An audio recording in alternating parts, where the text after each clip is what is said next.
All right, good afternoon, ladies and gentlemen. Welcome back after the most important event of the day has just ended. And I hope you enjoyed that event, lunch.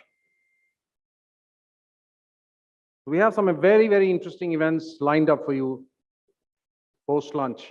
But there has been a slight alteration in the program.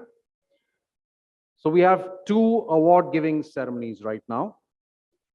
That's because of some family emergencies that have just cropped up.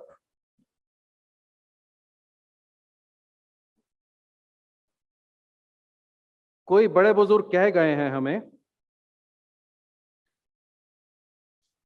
उम्र बिना रुके सफर कर रही है। उम्र बिना रुके सफर कर रही है और हम ख्वाहिशें लेके वहीं खड़े हैं।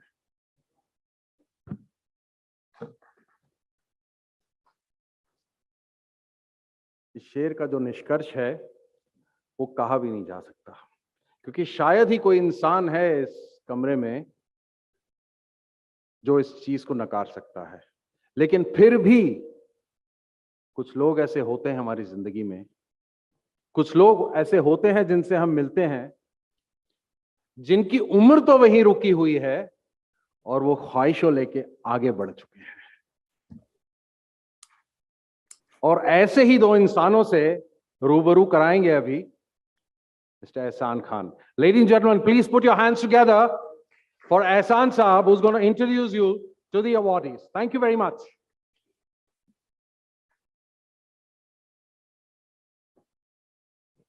Good afternoon, everybody. Namaskar, Adab. I have come here for a very, very special reason and an occasion. There are times when we recognize people in their field who have done an outstanding contribution, and also to recognize an institute which has been there and is creating a benchmark. Though we had our award ceremony later on, but both the gentlemen have to leave for some time. So first I'll start off, I'll invite Pooja and Varun both to come on stage where we will be honoring the awardees. Okay, let me talk about the first award, which is noteworthy contribution to education. Something about the gentleman. Close to 50 years of contribution to the education industry. He's an ex-director and founder of Mahavir Senior School, Sangam Park, GT Road, Karnal for 38 years. Former chairman, National Progressive School Conference, chairman, Udyan Shalini Fellowship, senior vice president, Action Committee, unaided, recognized private school, patron, former public school, president, Jain School Group, New Delhi, educationist, member management, Mahavir School 2, faculty member at Delhi Public School, recipients of various awards. Ladies and gentlemen, please put your hand together for Shri Satyaveer Lal Jain to be awarded as noteworthy contribution to education. It's a lifetime achievement award. Mr. Jain, please, may I have you on the stage, please?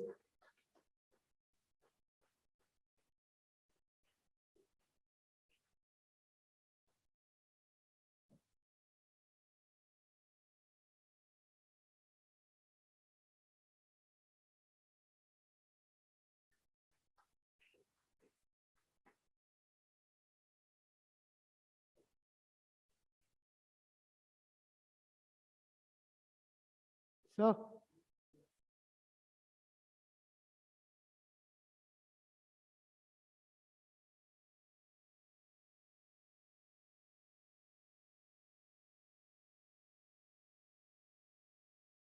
Sir, I would like you to share a few words for the gathering which is there. Few words from your end, sir.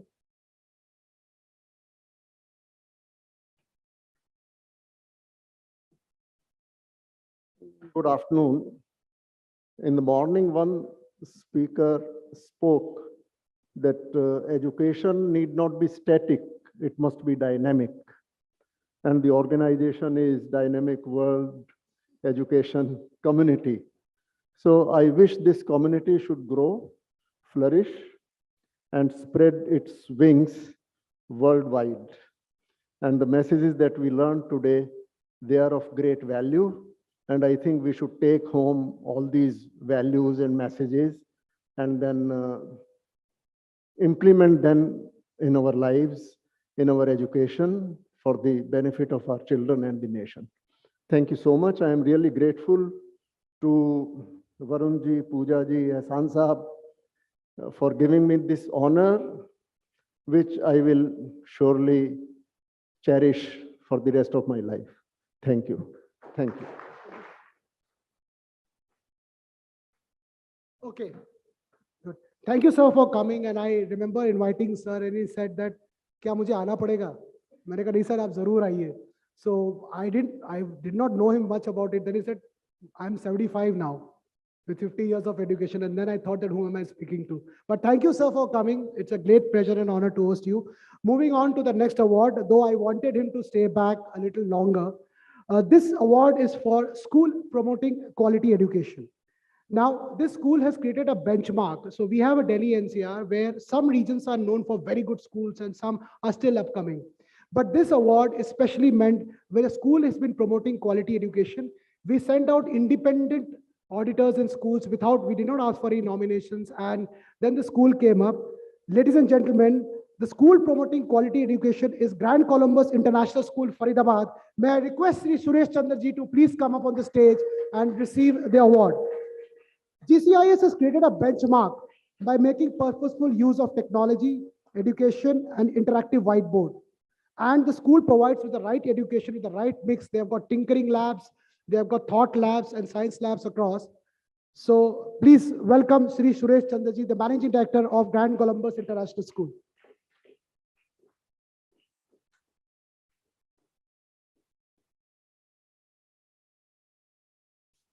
Sir, दो शब्द.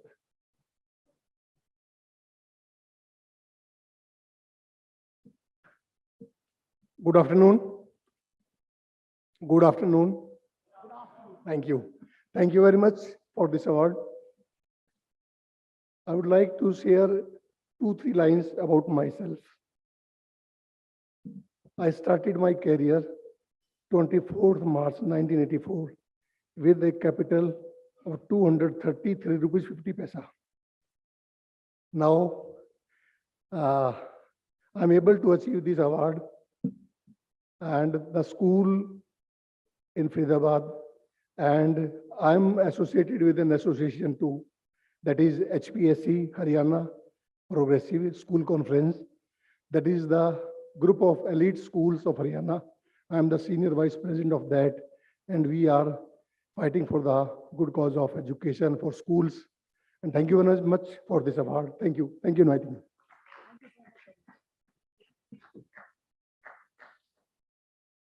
Thank you for the rest of the awards. There are some exciting awards are there. So I expect all of you with deep humble regards to stay back because we have some wonderful events lined up. Over to you, sir.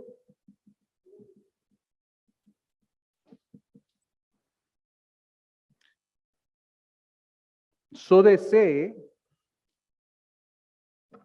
unless you change your thinking, you keep recycling your experiences. I'm going to leave this thought with you, ladies and gentlemen. And I want you to ponder over this thought. Unless you change your thinking, you're going to keep recycling your experiences, which at a superfluous level basically means you will continue to live in the past. The next event is going to help you change your thinking by bringing in a new experience. I have just been handed over this note. And since I have been handed over this note, I have just been sitting in a corner over there, wondering what to do. I have a little girl here who happens to be the daughter of Jitendra ji, who's one of our panelists going forward. And her name is Ria Jangra. Ria, please stand up for everybody to see you. Ladies and gentlemen, some tea and coffee. Thank you. Ria Jangra, to put it very mildly, is a prodigy. इनके जो पिताजी हैं, वो अभी थोड़ी देर पहले आके मुझसे बोलते हैं, Sir, if you use your brain to 200, if you're using your brain to 100%, her capacity is 270%. As it is, I use only 10%. उसके ऊपर कोई आके मुझसे rubbing salt on my wounds कहता है कि if you are using your brain for 100%, जो है ही नहीं, and somebody is at 270%, can you imagine the gap to be filled? She's called the Wonder Girl of India. She can see blindfolded. She can see blindfolded. लोगों की यहां रहते रहते दृष्टि तो है लेकिन नजर नहीं है, और ये बिटिया है जो आंखों में पट्टी बांध के भी नजर लाती है। कितना फासला है जिंदगियों में, है ना? So we have requested her to give a 5-minute performance. She's been awarded and appreciated by I don't know how many IAS, IPS officers, etc. And her brain, ladies and gentlemen, apparently works at 270% capacity. I will not fall off my chair if midway through this event, I find some of you doing this all the time just to check how much we are operating at. Ria Jangra, please put your hands together. Thank you very much.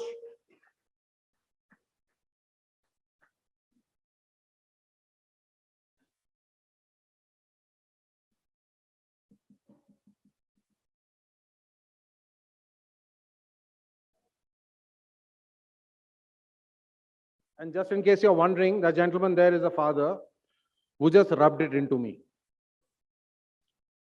Please, sir. Cordless mic? Check, check. Thank you. So, namaste. So, we have 4 minutes, I think. So, what she'll do, she can see without eyes clearer than her eyes. आंख बंद करके ज्यादा ठीक से दिखता है जितना आंख खोल के दिखता होगा। तो अभी हम करने के वाले हैं, विल ब्लाइंड फोल्ड, हम ब्लाइंड फोल्ड करेंगे और ब्लाइंड फोल्ड करने के बाद इनको क्लियर दिखेगा, सब कुछ ठीक से दिखेगा। उसके बाद हमारा दिमाग सोचेगा, हम नहीं सोचेंगे, हमारा दिमाग सोचेगा कि कुछ तो झोलमाल है, नीचे से दिख रहा होगा, लगे तो गा ना कुछ। तो उसके लिए हमारे पास कुछ कॉटन है। तो पार्टिसिपेंट कोई एक बार आएंगे, एक बार प्लीज हेल्प करने के लिए मेरी, एनीबॉडी प्लीज, सर प्लीज एक बार इसमें ना एक बार आप प्लीज ये कॉटन ठीक से एक बार देख लो, लगा के खुद दिखता है या नहीं, उसके बाद ये लगाएंगे हम। हाँ तो ये ब्लाइंड फिर ये करते हैं, तो प्लीज पहले कॉटन लगाते हैं, फिर ये ब्लाइंड फोल्ड करेंगे इनको। यस, ठीक से लगाना है कॉटन, ऐसे लगाना है कि दिखे ना, ऐसे ही ऐसे करते हैं, नीचे से नहीं दिखना चाहिए बिल्कुल भी।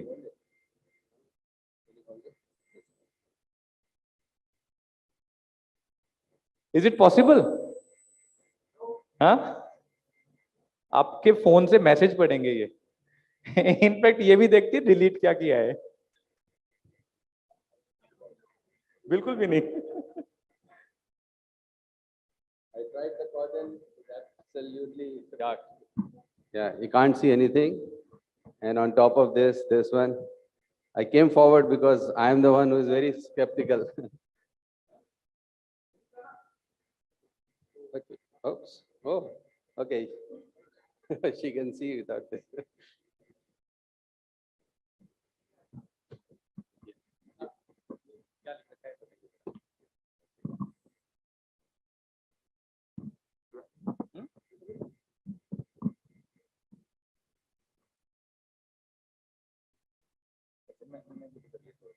छोटा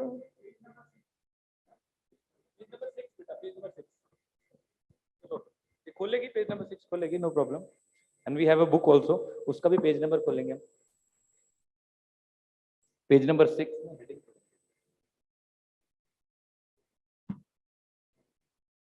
ये क्या है जो आपने मेरे को दिया? हाँ, ऊपर क्या है?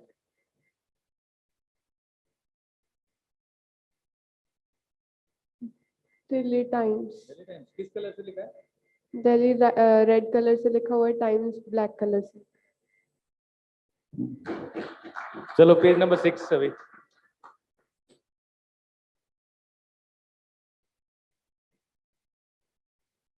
Yes, oh my God. Sir एक बार पेज नंबर 6 है क्या ये? हाँ, हेडिंग क्या है?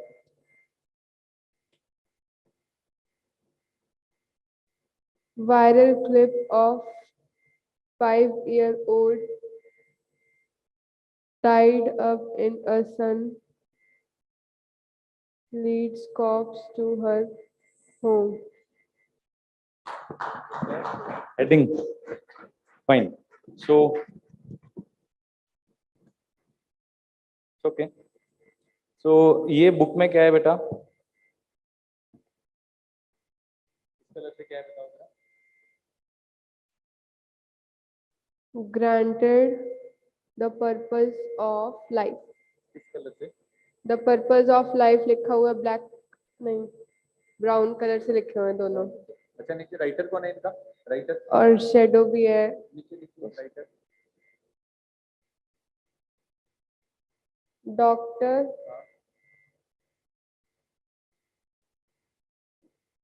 वसुधा नील मणि डॉक्टर वसुधा नीलमणि जी यहाँ है क्या? हाँ मैम प्लीज बताइए कौन सा पेज नंबर खोलें, आपको पता होगा कि उसमें वो है, कौन सा पेज नंबर खुलवा के पढ़ाएं? No not anything ma'am, any page number, any number 25 बेटा, page number 25 and just read it. आप बताना मैम कि 25 पे वही है।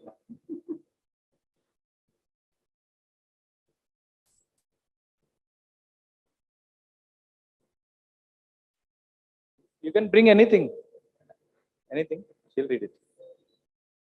Yes, why not?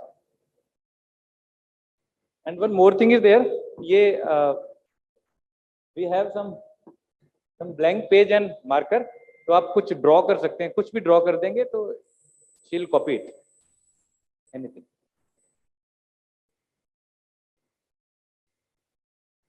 ये पेज नंबर 25 खोल दिया इन्होंने, सर देखिए जरा है।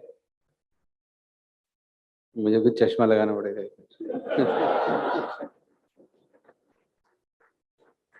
हाँ जी बिल्कुल। 25 ओके बेटा पढ़ो इसमें।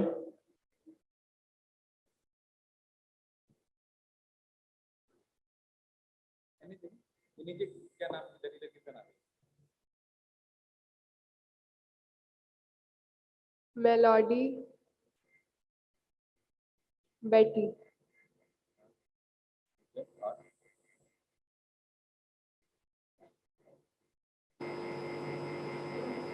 LTCOL Atul Shikhar yes ma'am, lieutenant colonel Atul Shekhar. Okay एक बार एक मिनट, ये प्लीज मैम, ये इसमें क्या लिखा है? एक काम करते हैं आगे जाओ आप, और नहीं नहीं आगे जाएगी, क्या बात है। और क्या है इस पे लिखा हुआ बताओ, अब आगे क्या लिखा है? पेंसिल से लिखा है वो बताओ, बहुत नीचे का पेंसिल है। DWEC इसके ऊपर, इससे ऊपर क्या लिखा है? DWEC कोई बात नहीं। all the best okay one more thing is there, ये देख लीजिए ऑल द बेस्ट। अपना एक मैम है येलो कलर की साड़ी में, उनको हेलो करके आओ। लाइट आ रही थी? लाइट तो आ ही रही है आंख बंद करके, हम तो आंख खोल के नहीं देखती लाइट। चलो अंदर जाओ, और येलो कलर की साड़ी में मैम है, उनको हेलो करके आओ। नहीं आप बैठे आराम से जाएंगे, ये क्या बात है।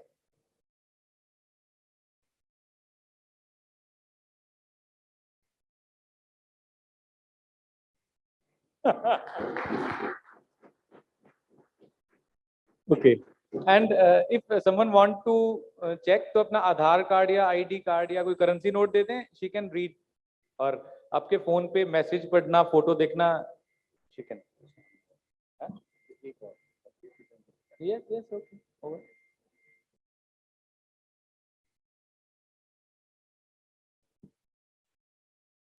Dr. Dilip Modi chairman GVM Education State Head NISA Delhi State Vice President School Kranti Sangh Jaipur colour क्या है मूवी पर थोड़ा बता दो। वाइट कलर से सब कुछ लिखा हुआ था, बैकग्राउंड नेवी ब्लू कलर है और 2 रेड कलर के लाइंस। रेड कलर की 2 लाइंस हैं। नेवी ब्लू, मुझे तो ब्लैक सा दिख रहा था बट नेवी ब्लू है ही है। ओके, सो बाद में हम बात करते हैं कैसे हुआ। Anything else? बेटा वो पीछे भैया कुछ लेके आ रहे हैं, उनसे लो। और किस कलर से क्या पहन रखा है भैया ने? ड्रेस क्या है? Yes, पहले तो भैया की ड्रेस बताओ, किस कलर से क्या है? येलो कलर का ओवरकोट, नेवी ब्लू कलर का शर्ट इनसाइड वाला और ब्लैक कलर की उनकी। अच्छा, ये टी शर्ट पे क्या लिखा है भैया का इधर? यहाँ पे रिस्पेक्ट,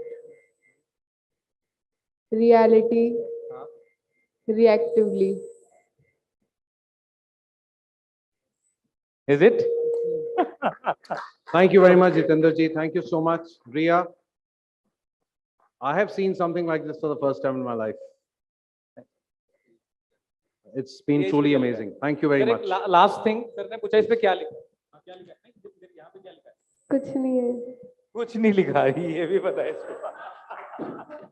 Thanks यार, thank you. पट्टी खोल दीजिए प्लीज। Okay. उसे देख के मुझे कुछ हो रहा है। Very nice. Thank you very much, ladies and gentlemen. I think she needs a special round of applause. लाइटें बहुत तेज हैं बेटा, थोड़ा सा don't look into the lights for time being. आपकी बिटिया है सर? नहीं, वैसे आपकी बिटिया है। आपका मेन्यू जरा बता दीजिएगा, बाद में लोगों को चाहिए क्या खाया था आपने। Those who look outside dream. Those who look outside dream, and those who practice looking within wake up.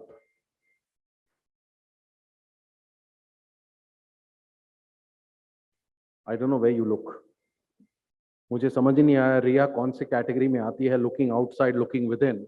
But I have here a gentleman who's looked outside most of his life.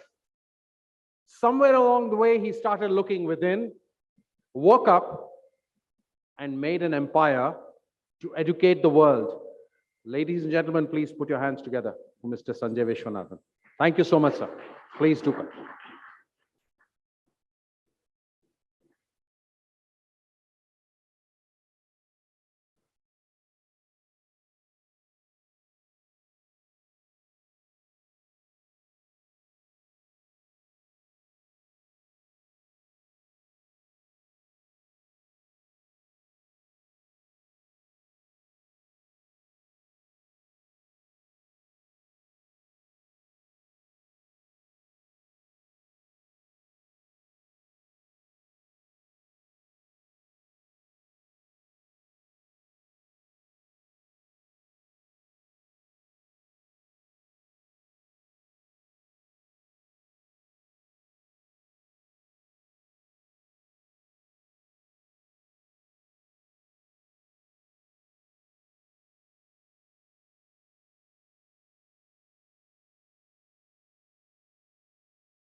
Broadly, I hope you guys are able to see the slides, but essentially, if you think about the last 2 years and what the pandemic did to this sector, we've essentially got a situation where over a quarter of the world's population has been trying to learn digitally, right?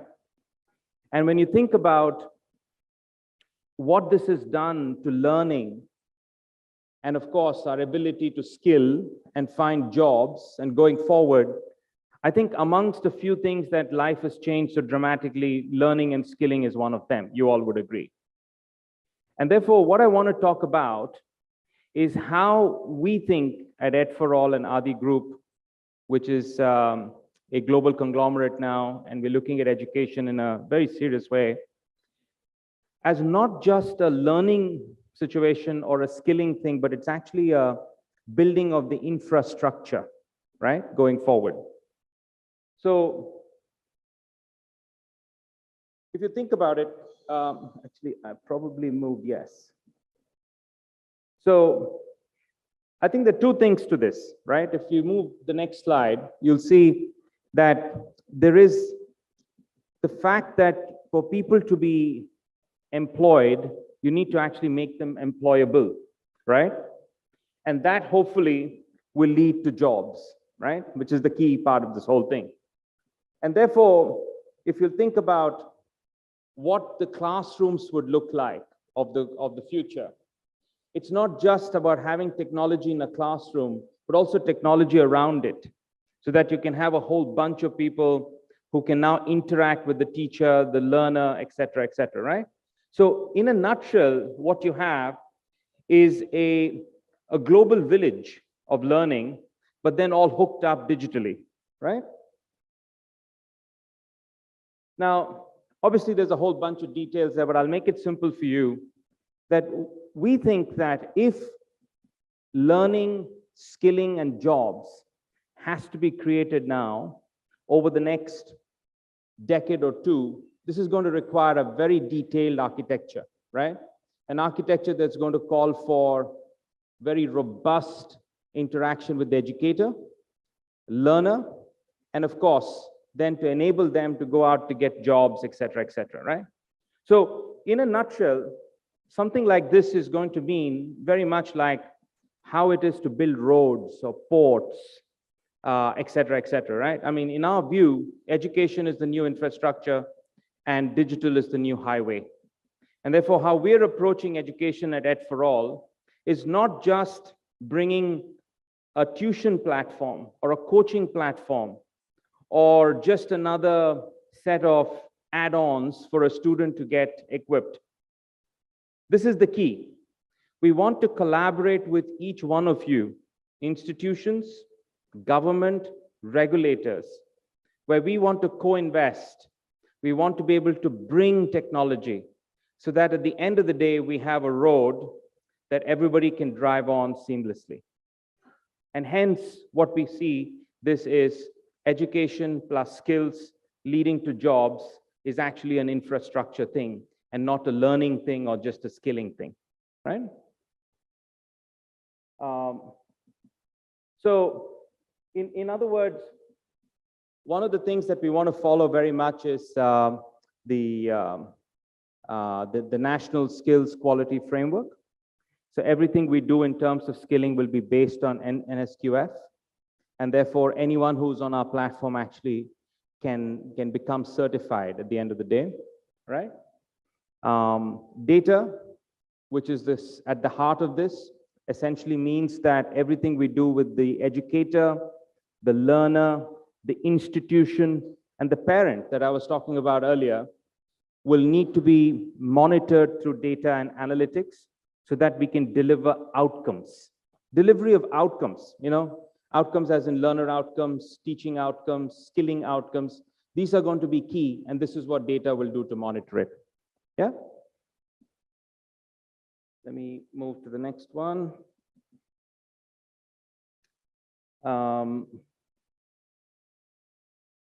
This is, of course, how we want to bring certifications, used in blockchain, because as we all know, there's a fair amount of skepticism when it comes to credibility of certifications. So we want to make sure that there's blockchain-based technology leading to this. Yeah. We want to partner with industries and companies and institutions to make sure there is a robust ecosystem that we're working with. Yeah. Now, there's a lot of words out there, but I'll try and make it very simple for you all. In a very short span of time, we set up the company only in 2020, but we've invested a fair amount behind it, along with our partners, Microsoft. And then on the back of that, we brought Hitachi and then Lenovo, and we're adding others like British Council, Christ University, etc. And today we have about 2.5 million learners on our platform, which is about 25 lakhs. We are adding about almost 4,000 to 5,000 a day. And our vision eventually is to have at least 17 crore learners across India on our platform. And the reason we're able to do this so confidently is, number one, the fact that we're willing to make the investment behind building out the digital infrastructure, which is going to be in the order of magnitude of several $billion as we go forward. Secondly is the fact that we want to partner with governments at the core, because we believe that today any government that needs to deliver education as a right, as a fundamental right, does not have the capital to do so. So I think it's wrong for us to expect that only government should be doing this. Yes, they need to deliver this, but we as a partner to government want to enable them to do this. And this is the first big investment we made already in NEOS. We're now in discussions with several states across the country to be able to accelerate those investments. So we'd love to see how we can collaborate with you all, because I think there's a great opportunity working with the institutions in the higher education sector for us to be able to accelerate this. So this is really what we mean by the public-private partnership that we're driving. This is what the platform looks like. I just want to show one thing that I maybe skipped very quickly, is we are not going to be delivering or building content ourselves, right? We want to partner with firms across the globe, and most importantly in India, like the ones we picked, Christ University. We want to pick other universities in India who can now bring their content to us. So it's not just core skills, we also want to bring soft skills, skills that enable a learner to have business etiquette, business English, business communication, etc., right? And of course, then digital skills and so on. So I think the idea being that on the back of us curating these skills with content and learning on our platform, with of course digital assessments and exams, right? Exams is going to be super important for us to be able to deliver this digitally, because now a student can take exams from home on their device with remote proctoring, and therefore brings credibility as well, right? This is what the overall platform looks like, and everything from communication all the way to being career ready. This is what it looks like at the moment. Yeah, and I'll just skip to the jobs. Yeah. So ultimately, the reason for us to do all this is we want to be able to deliver jobs. I think making sure that India's youth are employed is at the heart of what we set out to do. And this we will do through a combination of two things.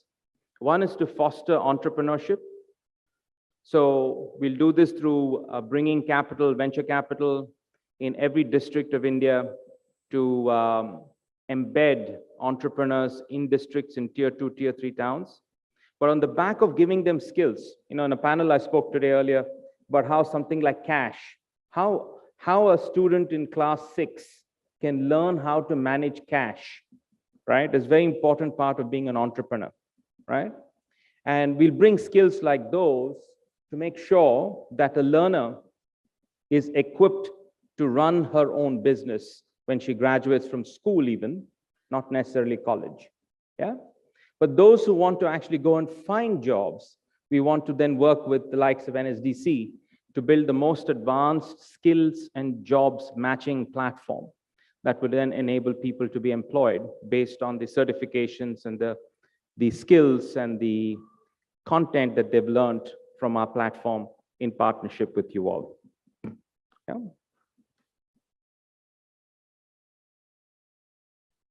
Just I'll skip this in the interest of time.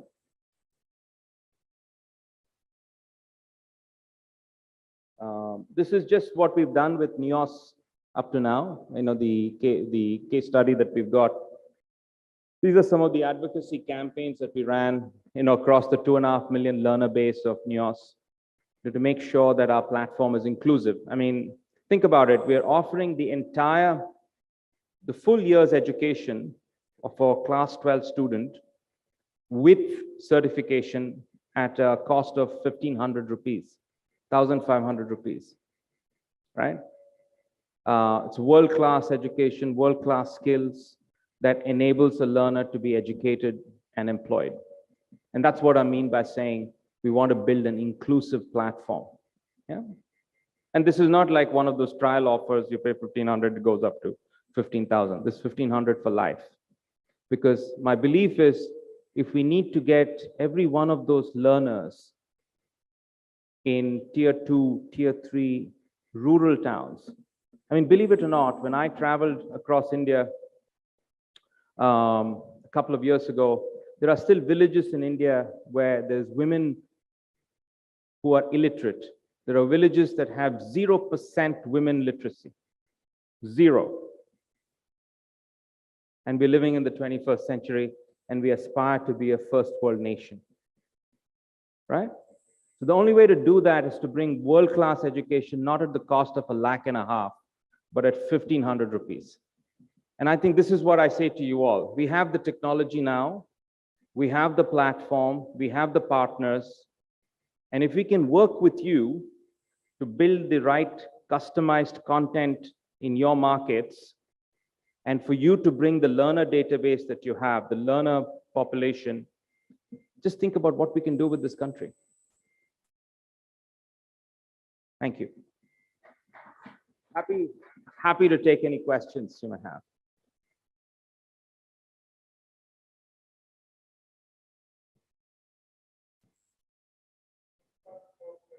Far away.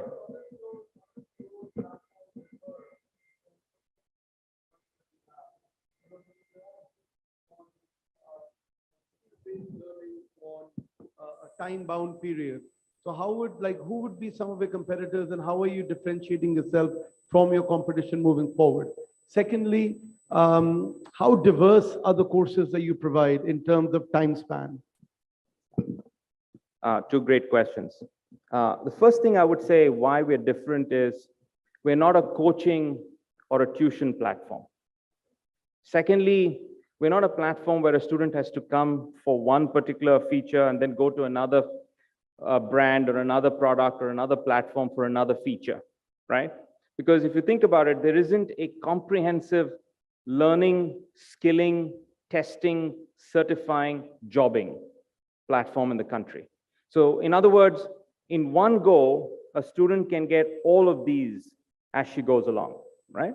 So therefore, I would say we are the most comprehensive end-to-end platform that's existing in the country today. Today, I say because you know how it is with product life cycles. You know, we've got only an 18 to 24-month head start. And in fact, I want more competition because the market is so big. India has 50 crore learners between kindergarten to vocational. We can never get all 50 crores, and we don't want that. So we want us to be able to have more competition because then the market can grow, right? So that's the first part. And the second one was? The length of your courses. Yeah. How time bound are they? What do they start? What's the shortest one? What's the longest one? Great. So we have broadly two clusters of programs when it comes to, okay, let me step back. One is on the learning side, you have everything from core education that a student can learn, say, for example, with NEOS, or if we're partnering with the state government, the ones that we're in discussions with, a student will get everything that she would learn in a typical class, you know, which is everything from, you know, STEM, English, etc., which is throughout the year. So that's one part of it. Similarly, when we're working with colleges, they'll get everything which is conventional on the platform, right? But that apart, we have two clusters. We have the educator certification program and the learner certification program. You know, one of our colleagues here in this room mentioned how important it is to train educators first. So we're investing a lot in building world-class educator certification programs. Here we have 3 tiers, champions, leaders, and pioneers. And each one of them is only about 4 weeks. So, but we think that these 4 weeks needs to be refreshed every 6 to 9 months so that a teacher can actually get newer skills, because yesterday's skills is history tomorrow, right? Therefore, it's very important. And because we're keeping the cost, even for the educator, for example, one of the states in the East that we're working with, can you believe we're giving the entire educator program for 980 rupees, where an educator gets certified by Christ University. right? So therefore, it's a 4-week thing. But again, you can keep extending it as you go along. Pleasure. Any other questions? Do you guys think that there is an opportunity like this in India? Are we at the right time, right place, or are we too early or too late?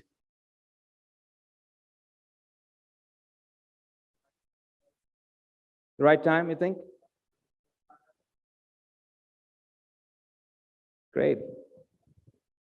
Anything you feel we could do differently, Professor Rana? Yes, how do we go ahead as a university or as an institution if we wish to sign up and get associated with your organization? How can we go ahead to the next step? And how can we do value addition to our existing programs and our existing students and teachers in terms of, like, for faculty, some faculty development programs, for students, some additional programs like value-based education or character building program.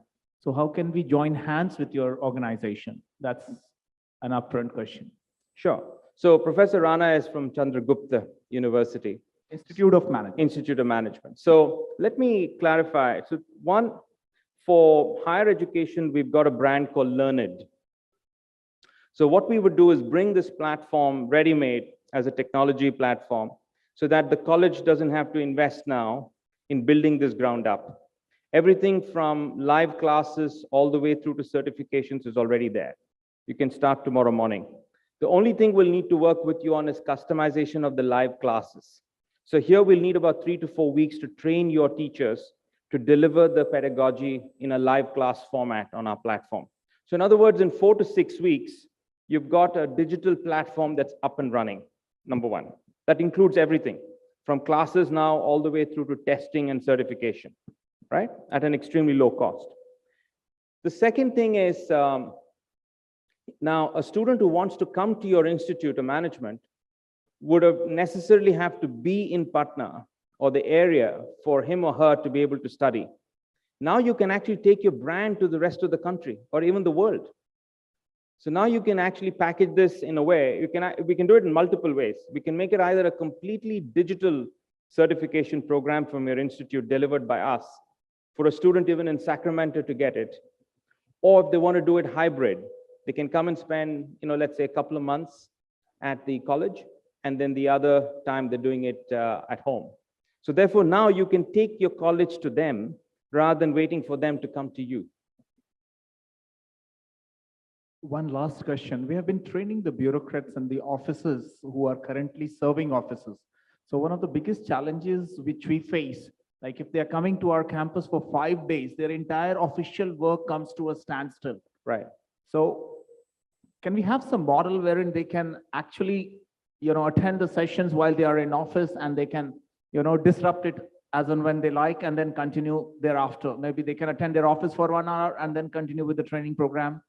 Absolutely. So in fact, what we can do, because the future of learning is actually for this, I would say, expanding tribe of ADHD people, right? I mean, today's attention span students have is probably a fraction of what yesterday's students had, right? If you give a student a tome to learn and say, this is going to take you 6 months, you'll turn them off. So I think there's a great opportunity for us to build these really short, high impact courses with world-class content where a student can now, or a IAS officer in this case, she can actually learn during lunch hour, right? It's like learning a foreign language, right? You take a Berlitz foreign language course, you do it in your spare time while you're driving. And now with all these new tools, audio tools, podcasts, and things like that, we can actually build a multimedia platform around our technology that enables a learner to carry it on a phone, listen to it while she's driving, get to work while she's having lunch, she's watching it on a terminal. And then if she wants to attend a live class on the weekend, she can come to the campus. Yeah? Great pleasure. Yeah? Thank you. Thank you.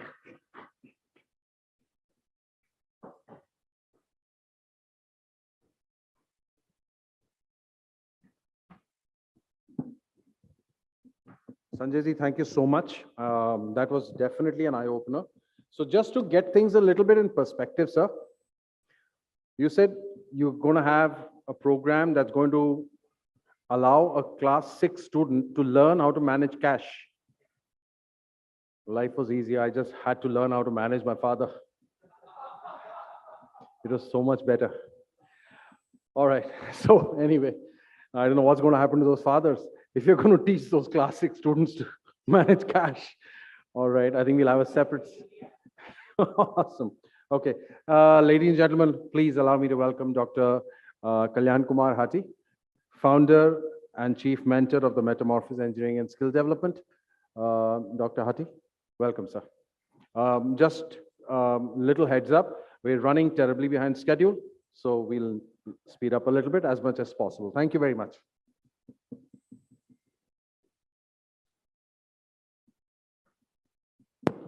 So can I have the presentation on Visionary School print product? Yeah, or maybe we'll just start with the video. Okay, okay, while this set up, so can you close your, okay. Let's.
So good afternoon, everybody.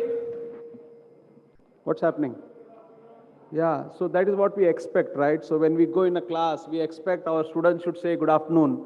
So are we students right now as a learning in a global education is a test for it.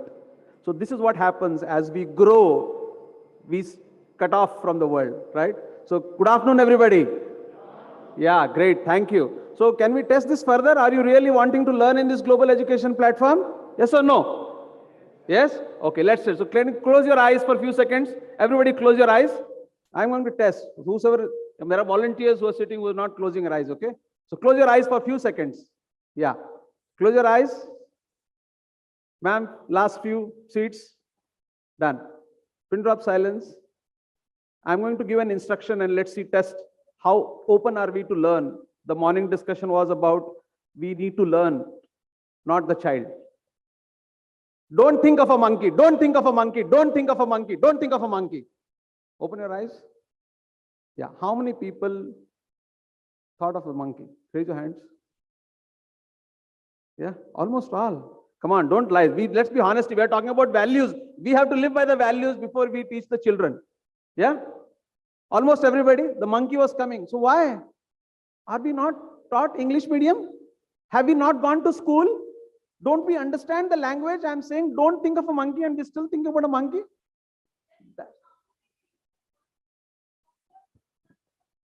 Yeah. Exactly. So this is what we are saying. If the teacher can be nice to a student, not necessarily that all the people who interact with the student are going to be nice. So what is going to be shouted and thrown upon and overlaid, that is what will sit.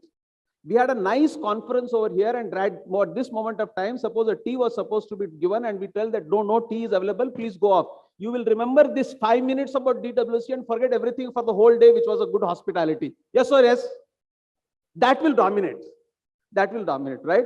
So therefore, the question, my friends, is that how do we look at, developing a visionary school which is holistic, which is just not one dimension. And national education policy is the classic case for that. I will take you through those particular case study. So the first element of a visionary school, if you look at, can we move the slides, please?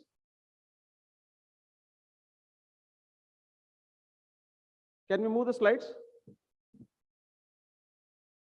Yeah.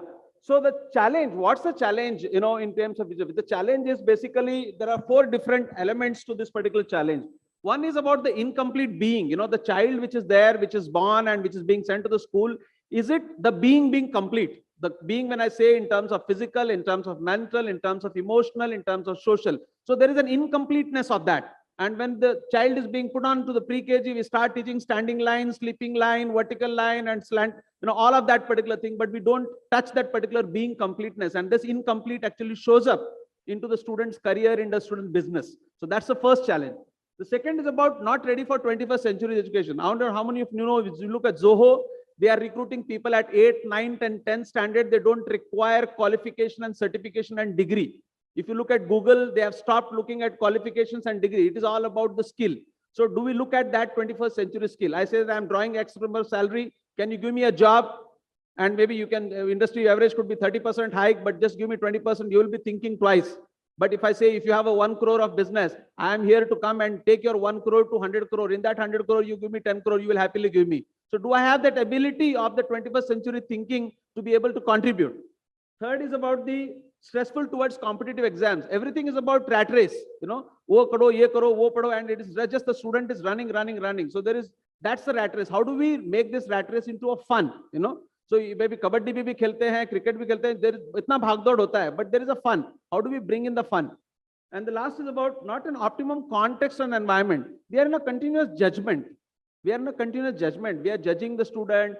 We have the judgment. You judge everything. The world is all about the perception, right? So how do we look at taking off this particular judgment and create an optimum environment which is learning for the child, and so that we are able to do a holistic development? Next, please.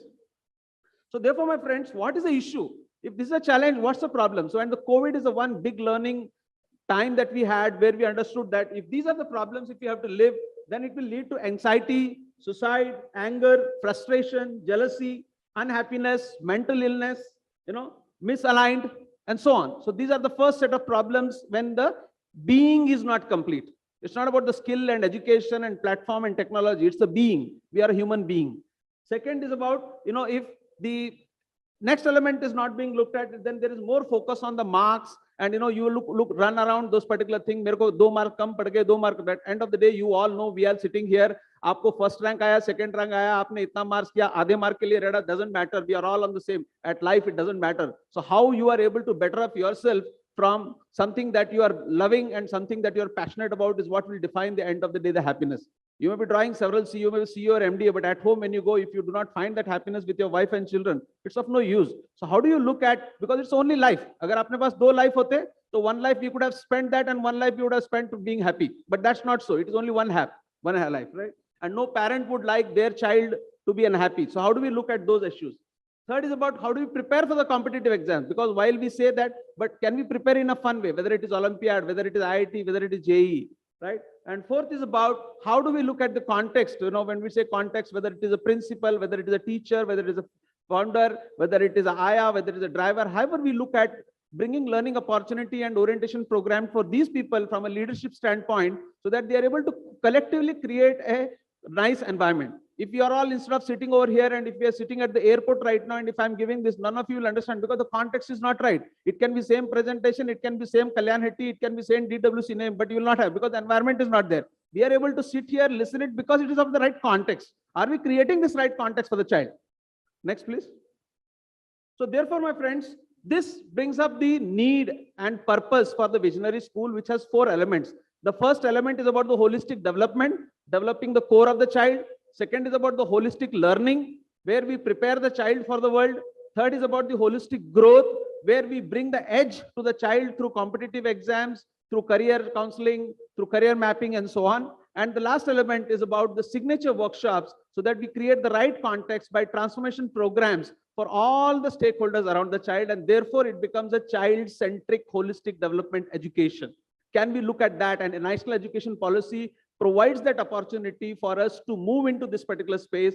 Till then, otherwise, it was just black and white. Jo hai sikaya hai, jo badana hai, jo syllabus hai, itna hua, number itna pass hua. That's right. But now, Government of India is coming forward to this. NSDC is coming forward to this. Sector 6 Council is coming forward to this.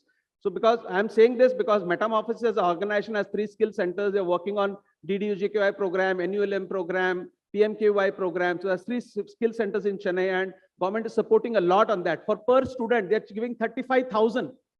A school student may not be getting that. 35,000 is paid per student. We don't charge a single rupee to the student. That's the initiative which government is coming forward to. Next, please.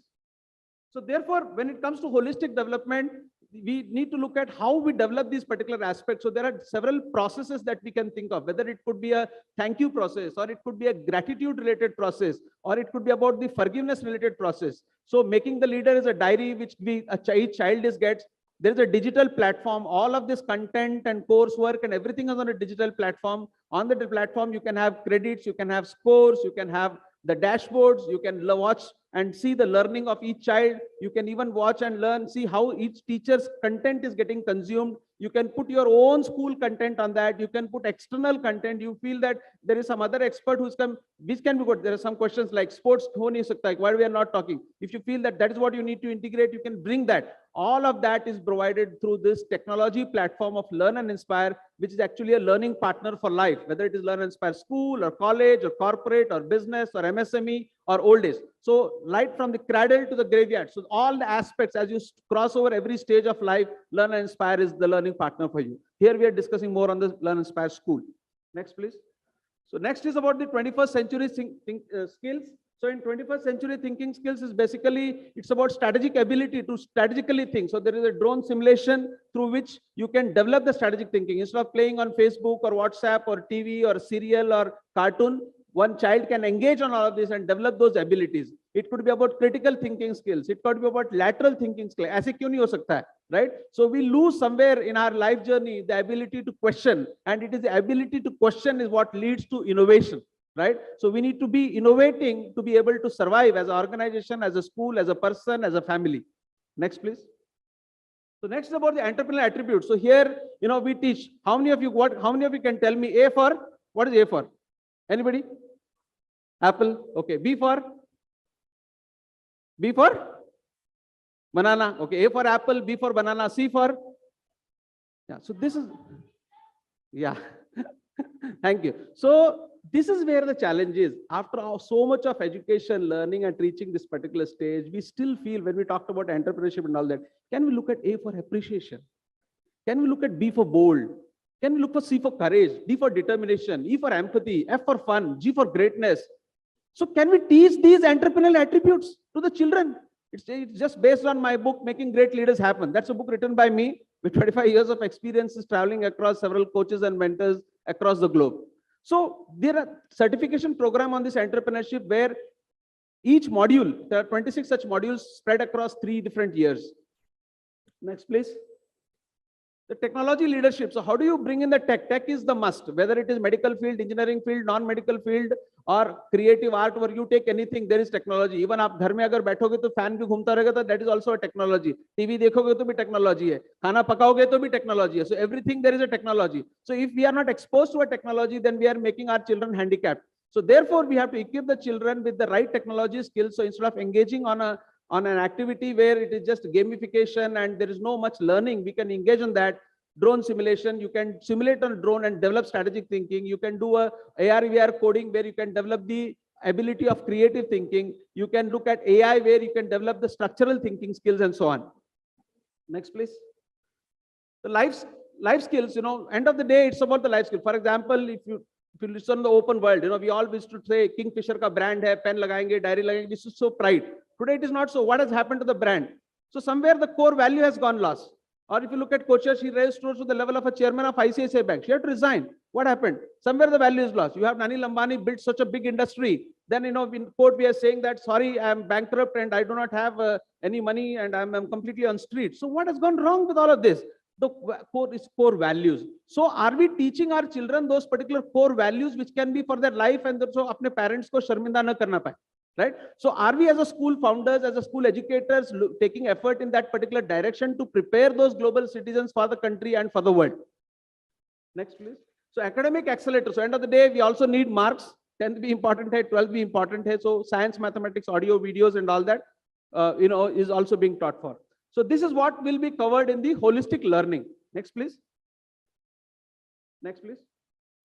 So the holistic growth, and this is where the career development, where we are working very closely with DWC to say that how, from a career counseling perspective, career development, we can create opportunities for the students. So while they go through this whole entire learning platform, they get tagged to DWC to be able to take the journey forward. Similarly, the competitive exams, and then there are My School labs. So there are practical lab setup that can be done in the school where students can get exposed to. Next, please.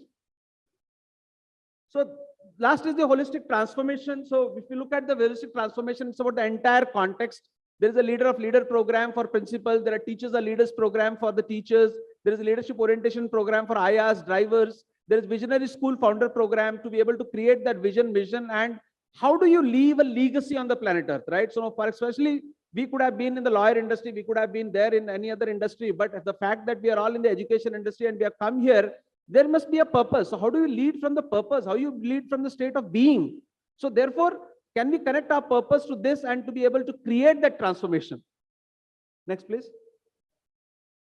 Yeah. So this is what is all about the online platform. So here I've just run through you the content, but there is a complete tech platform available which can be configured to a specific school, which can be customized to them, where you can put your own content. If you don't need content, only platform is required, only platform can be given. You can have platform plus content, you can have platform plus our content, you can have platform for somebody else's content. All those permutations and different combinations are possible. Okay, so that's what is about Learn. So if you would like to take forward this particular journey on Learn and Inspire to become a visionary school, there's a project of looking at developing 1,000 visionary schools across the country, along with NISA, National Independent School Alliance, as an association partner, as a lead partner. So my friends, any questions on the visionary school? Maybe we can take only one question and then I have an exciting announcement. Anybody, any questions? Yeah, good, great. Thank you. So, yeah. Yeah, so there could be many questions we can take up afterwards. Yeah. So can we look at, what does a student feel like? What it takes to get the results? It's not the effort or the hard work that makes you a great leader. It's the results that matter. Leaders deliver results. Leaders are whatever that takes a person. Now the question is, how do I get these results in my life, career, school, and so on? The fundamental of getting these results in your life is the values. Now let me share you how these values will impact the results. Values create beliefs around yourself. Beliefs set expectations from yourself, and expectations set your attitude. Attitude sets your behavior. Behavior sets your action, and the action sets your results in your life that you have achieved in your school, career, and so on. So my friends, I love values and want to be a great leader in my life. So we have such several transformations. We can chat across the thing. So one big exciting announcement. May I please invite Mr. Kulbhushan Sharma, NISA President, And sir, DWC Dynamic World Chairman, sir, you also, and Pooja on the stage to announce few very, very selective people who have taken that passion, that commitment, and that ownership to become the visionary school. Yeah, Mr. Arumugam. Yeah. Yeah.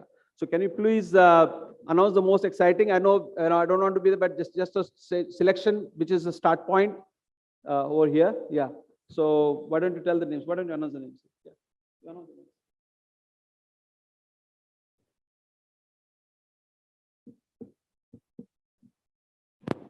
Good afternoon, and we are happy to announce that number 5 schools which have been shortlisted as visionary schools. Muni International School, New Delhi.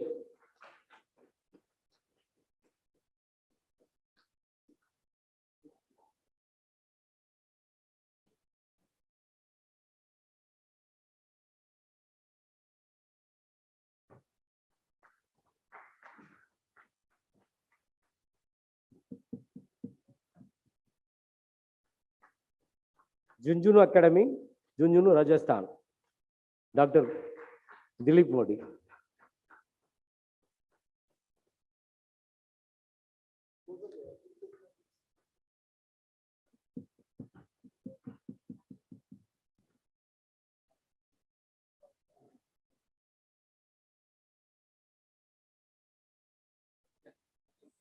Yeah, please.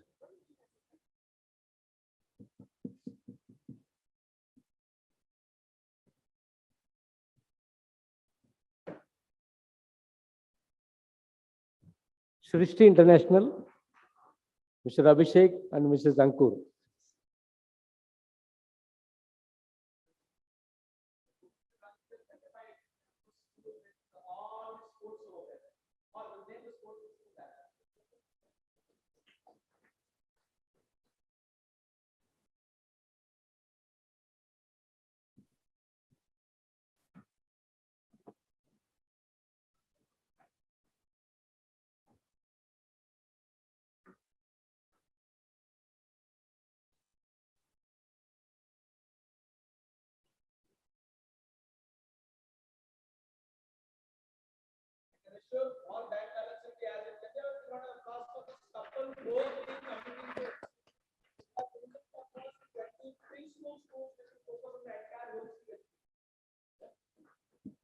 Next is Hari Vidya Bhavan, Senior Secondary School, New Delhi.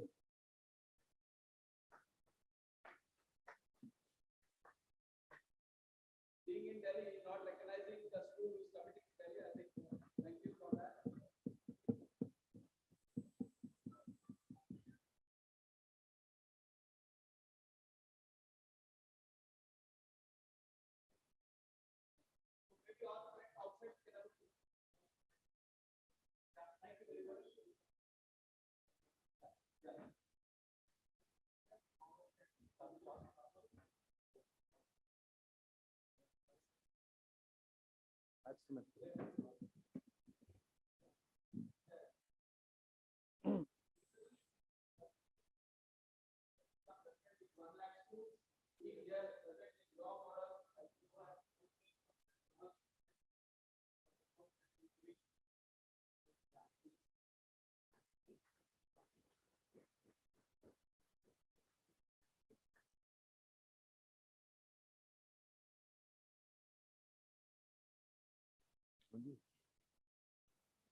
All right, ladies and gentlemen, let's go on to one more conversation, one more dialogue, one more exchange of ideas. This, I think, is the most fertile ground where ideas evoke and ideas get translated to action. May I please, with your permission, call on stage the moderator of the next session, New Age Career Counseling for the Jobs of Tomorrow. May I please call on stage Mr. Ehsan Khan, DWEC co-founder and COO, 20 years plus of experience in various sectors such as cement, construction material, etc., insurance, real estate. Ehsan Saab had erstwhile worked in ICICI, HDFC, and Tata Groups, held successful leadership positions like Associate Director and Senior VP. He brings with him on the table his wide experience of managing large direct teams. Ladies and gentlemen, the moderator of the next panel discussion, Mr. Ehsan Khan.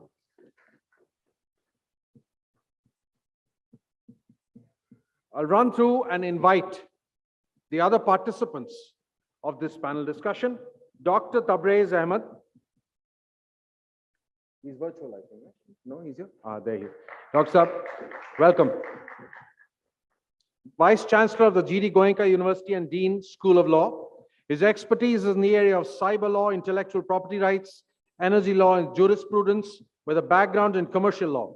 He has taught 3 subjects for nearly 20 years at universities, such as the West Bengal National University of Juridical Sciences, pardon me, KIIT University, Alliance University, University of Petroleum and Energy Studies, Dehradun, and Galgotias University. We are indeed honored to have you in our panel, Dr. Ahmed Saab. Thank you very much. Professor Christopher Abraham. Has he been patched in? No, he's getting patched in.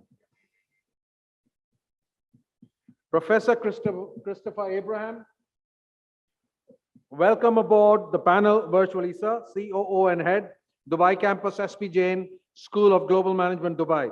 International keynote and TEDx speaker, certified design thinker from IDEO Stanford, fellow of the Chartered Institute of Marketing, UK, 36 years experience in management consulting, marketing and management, Singapore and the UAE. Currently CEO, Head, Dubai Campus, Senior Vice President, SP Jain, School of Global Management. Welcome aboard, Professor Abraham, sir. Thank you very much, sir, for joining us. Dr. Vasudha Neelmani, whose book, page number 25, was read blindfolded today. Principal, Rockwood International School, Life and Leadership Coach. Since the 90s, Vasudha ma'am, along with developing leadership skills, advises and guides students to increase their confidence and help develop problem-solving skills. She had shared her experiences, lifelong learnings, and her thoughts in one of the best-selling books named Gratitude, The Purpose of Life. Thank you very much for being on board, Dr. Vasudha Neelmani, ma'am. Mr. Alan Bahia, we have him on board? Thank you, Mr. Bahia, for being on board with us virtually. CEO, Alphabet Education Group, with over 25 years experience in the IT and business change areas for both private and public sector organizations. Alan is an experienced project manager who now brings the skills and knowledge at the SME market without the high cost normally associated with a consultancy.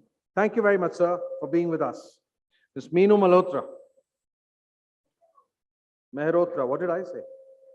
I'm so sorry, ma'am. Please do excuse me. That's what happens when you don't have coffee for more than 2 hours. You had yours right now.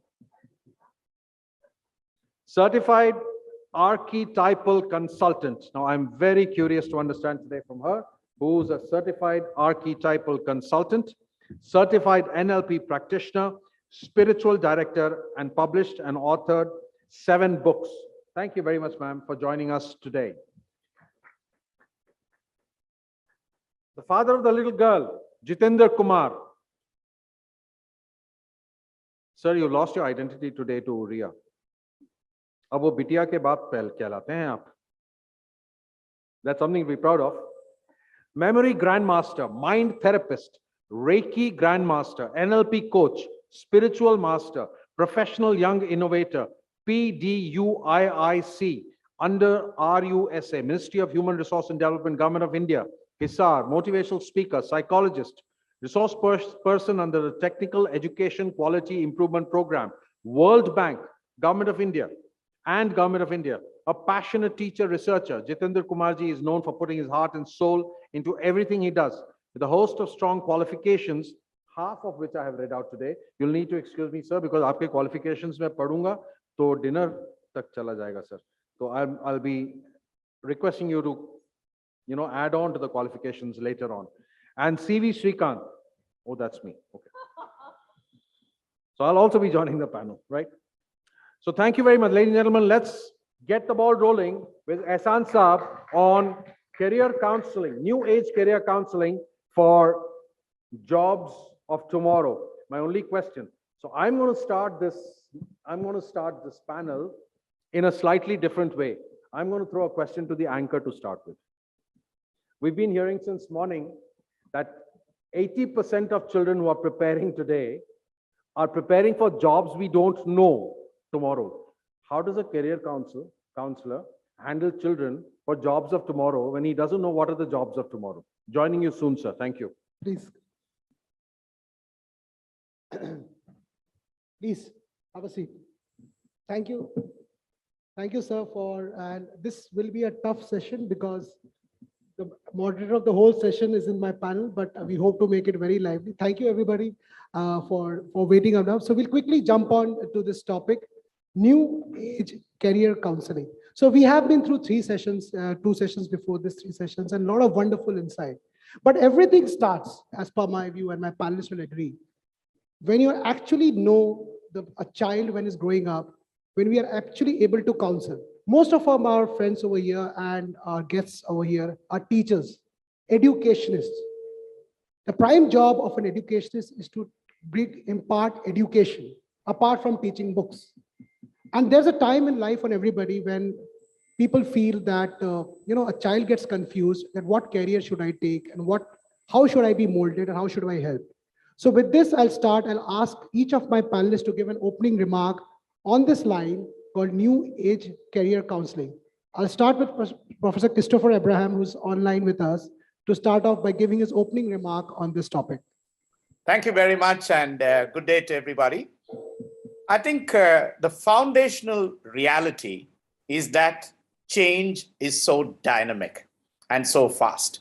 So keeping that in context, could we have a scenario where our children are taught that learning is a never-ending process, which means lifelong, you learn, unlearn, and relearn. I want to repeat, you learn, unlearn, and relearn. So that, I think, is one critical dimension. Then later, during the discussion, I'll probably throw more light on how we can make our children relevant on a continuous basis, understanding the changing competencies and skills, and how we can make ourselves relevant and prepared. But I think the first key message is continuous lifelong learning, so that redundancy can be addressed and we learn, unlearn, and relearn. Thank you. Thank you. The takeaway point, continuous lifelong learning, where that's very critical. The first thing to counsel is that one needs to understand that learning is a continued process. Thank you very much. The next I will to Dr. Alan Baya to give his opening remarks on this topic. Sir, over to you. The voice, I think, audio. You're muted, Mr. Allen. Oh, there you go. Thanks, guys. That's how we learned technology back in the day. So, okay. So, I think before we talk about counseling students, we have to recognize that the world has changed, and in so many areas, quite little, specifically when we talk about access to education and diversity. So back in 1990, the World Declaration on Education for All, over 150 countries have agreed to provide access to children, youth, and adults to education. So in 2000, 10 years after that, so 100 million students did not even finish primary school. So the problem starts from the early stages in the process of education. So it's not only about educating or advising students. Now, I'm based in the UK, and we have a research in the few months back, where we have issues with not having enough people to get into jobs such as IT, teaching, health professionals, finance, energy. And the situation, according to research, is that this will worsen by 2030.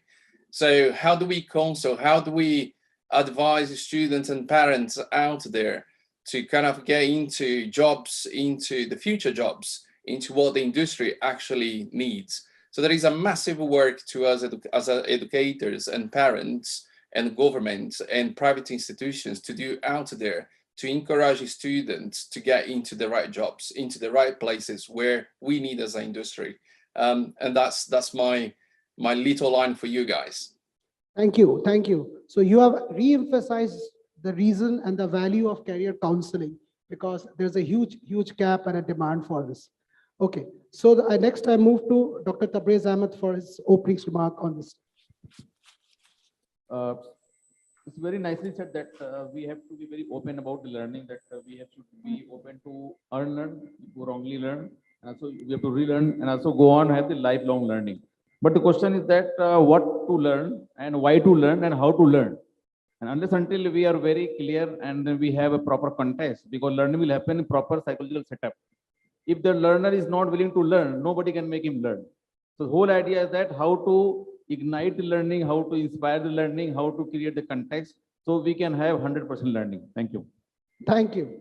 So the question of ignition or being a catalyst, what do we do to make a person learn? What are the catalyst reasons which can act as a catalyst? So all of this will definitely fall into counseling because counseling is the source engine from where all this point begins. Over to you, ma'am. Vasudha, ma'am. Good evening, everyone. So taking it forward from what everybody said, so let me begin with a quote by Alvin Toffler. Illiterates of 21st century are not those who can't read or write, but again, learn, unlearn, and relearn. So we are talking about that. And with that, I will add that having a growth mindset, which will answer to the CV sir's question also, that how we prepare our children for the careers that they are not known to us. So it is said, all of us, most of us here, we are teachers, we are educators in some way or other, and we can give away to our children what we have. So if we have a growth mindset, if we are updating ourselves with whatever is happening around us, so of course we are instilling that same in our students, and we are making our students ready for the careers and future that is unknown. And of course, we will be discussing about that also, that how significant is career coaching and career counseling these days. Thank you. Thank you. Meenu, ma'am. Hi, everyone. I have these two questions. I mean, this is something which was not discussed, and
we are, without respecting and honoring what we are, we can never make empowered choices in life.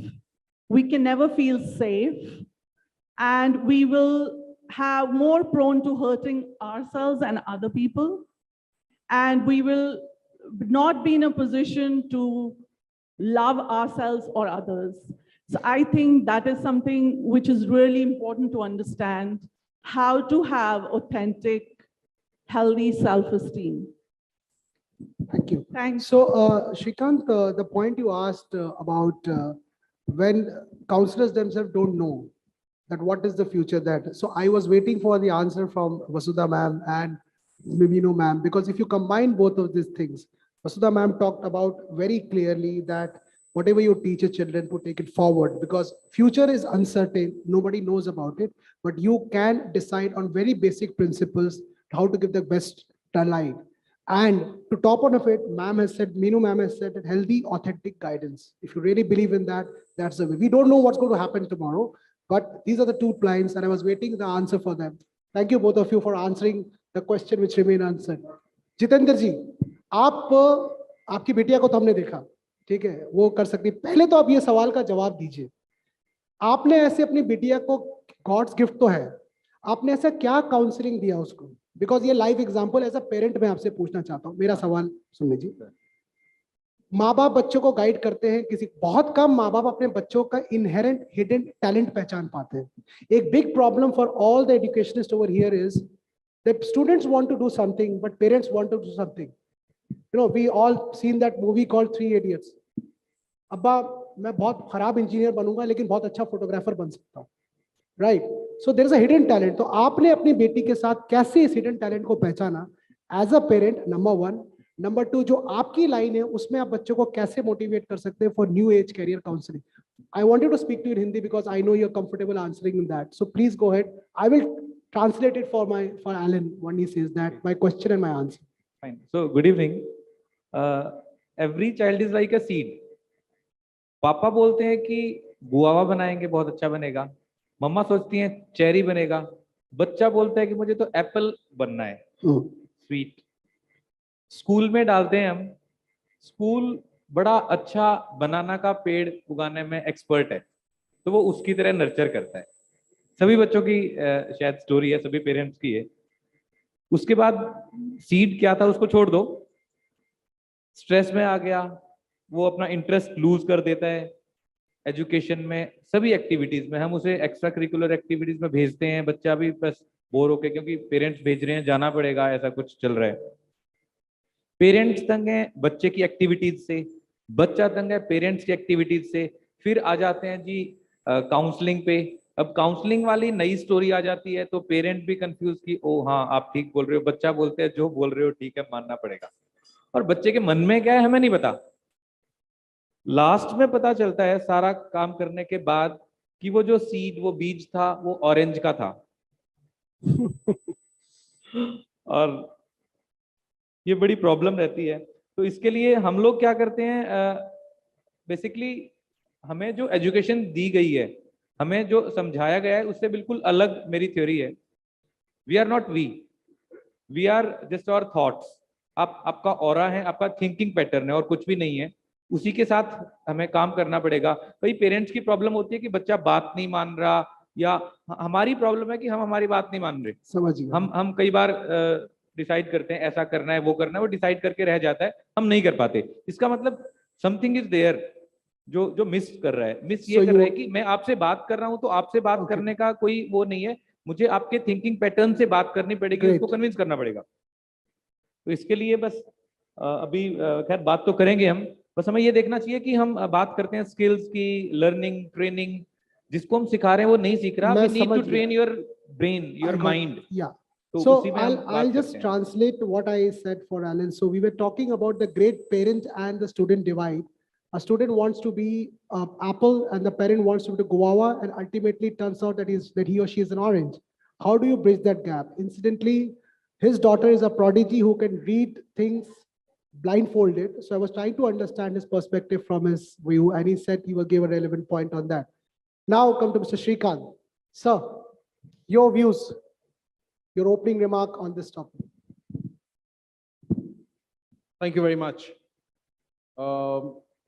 Yeah, I face the same predicament being in the end after such eloquent opening remarks. Hardly leaves anything for me to say. But just want a clarification on one thing. You said work, career, and vocation. I heard vacation. Because you said it enlightens the spirit. Usually vacations do that. So I got a little confused. All right, on a lighter note. So let me begin by saying, sir, आपने education, schooling की बात करी. Everybody here has spoken about learning. So one very interesting statement that has always got me going in life is, education is what remains once you have unlearned most of what you learned in school. This is with due respect to all the educationists here, all the school principals here. I don't like that look at all that I'm getting from some educationists who are saying, what do you mean by that? But it is something very well said, because schooling, I believe, and I'd like everybody here to please correct me if I'm wrong, is very different from education. I'm not sure if everybody agrees with that. Schooling may not necessarily be education.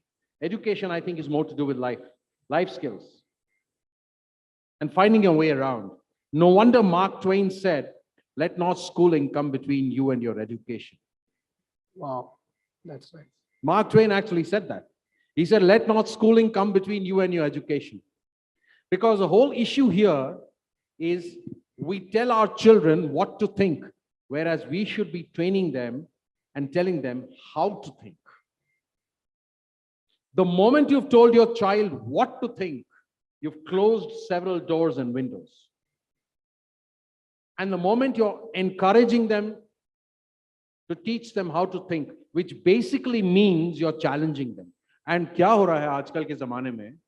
We like to give our children comfort. We don't like to give them challenges. Absolutely. And I face this on a daily basis. Correct. We like to make life comfortable for children. This is a small, humble request. Please make life challenging for your children. That is one of the reasons that most of the achievers sitting here today, all of you as a matter of fact, how many of you really went to a career counselor when you were 17? आप में से कितने लोग गए थे sir career counselor? Sir ये career counselor इसीलिए आए हैं, again respecting everybody, all of us on stage, including myself, क्योंकि हमें किसी ने बोला ही नहीं what to think. हमें बोला गया बेटा ये जिंदगी है जियो. So we had to consider how to think, and we navigated ourselves through. And today, in the micromanagement of counseling, we lose the fine lines between vocation, work, and career. I'm winding up with one last statement. 99.9% of the parents who call me for counseling for their children, I always ask them, किस चीज के लिए कराना है? For what? Sir, subject चुनने के लिए. They're right. They want to meet us to select subjects. They don't want to meet us to find out how their children are shaping up. They don't want to meet us to find out what exactly their child needs. They don't want to meet us to find out उस बच्चे की तासीर क्या है कि वो बनना चाहती है या चाहता है. They don't want to meet us to build a career. They want to meet us. Sir, कौन सा subject लेना है बता दीजिए. That is the gap according to me. Thank you very much. Wonderful. So what you talked about, Shrikant, was finding the right, the right way to guide. So this has opened up a very, very nice, can of worms, and a big question that the job of a teacher who actually becomes a counselor is also to counsel the parents, right? And this is where it comes. So I want to ask a straight question to you, Vasudha ma'am. What are the qualities of a good counselor? Qualities of a good counselor. What qualities should a good counselor, an ideal counselor should have? I think a very good listener. And Shrikant sir is absolutely right. We, whenever parents come to me also as a school principal also, they don't want to know that what the child should be doing, but we are just fighting that till now, we are just fighting that oh, he has to do engineering, but he's not paying attention. He wants to do medical, but he is not paying attention. So I think the role of a good counselor is to bring parents also to the terms what the child wants. So basically, nowadays, sir is absolutely right. We were not counseled at all. We figured it out ourselves that what we wanted to do and how we wanted to do. But here we are teaching, unfortunately, we are teaching our children what to think, not how to think. And that's where the problem lies. So most of the time, a good counselor would be one who's a great listener and who would be bridging the gap between the parent and the child. Because more than the children, parents need counseling these days. So, and I speak this as a role of a school principal also, and as a role of a counselor, career coach also, both. Great. So I'll move to Professor Christopher over there, who's listening very intently. So any views on whatever has been discussed? And then I would also like to ask you a question as to how, how can we reimagine our careers and stay relevant, in this current times with, well, first your views on whatever has been spoken as of now, and you do represent a prestigious institution. And also, what do you think about, how can we stay relevant and what guidance would be required to be relevant? Sure. Thank you very much. I think I want to start with a fascinating story, a real science-based story. It's called The Hole in the Wall. Some of our academic members, colleagues would certainly relate to it. This was done in the year 1999 by an Indian professor who was then at UK, and now he's currently moved to US. So what he did was he demonstrated a concept called self-directed learning. So what professor did was he created a hole in the wall, a virtual hole in the wall in the back areas of Delhi. So this was almost like semi-rural area, and where he had children who hardly went to school, or even if they had gone to school, had very little exposure to computers. He fixed a nice touchscreen computer, and there was a camera that was mapping all this. Those of you who are interested can watch this. You can go to YouTube later and see Hole in the Wall, and you will find some fascinating insights.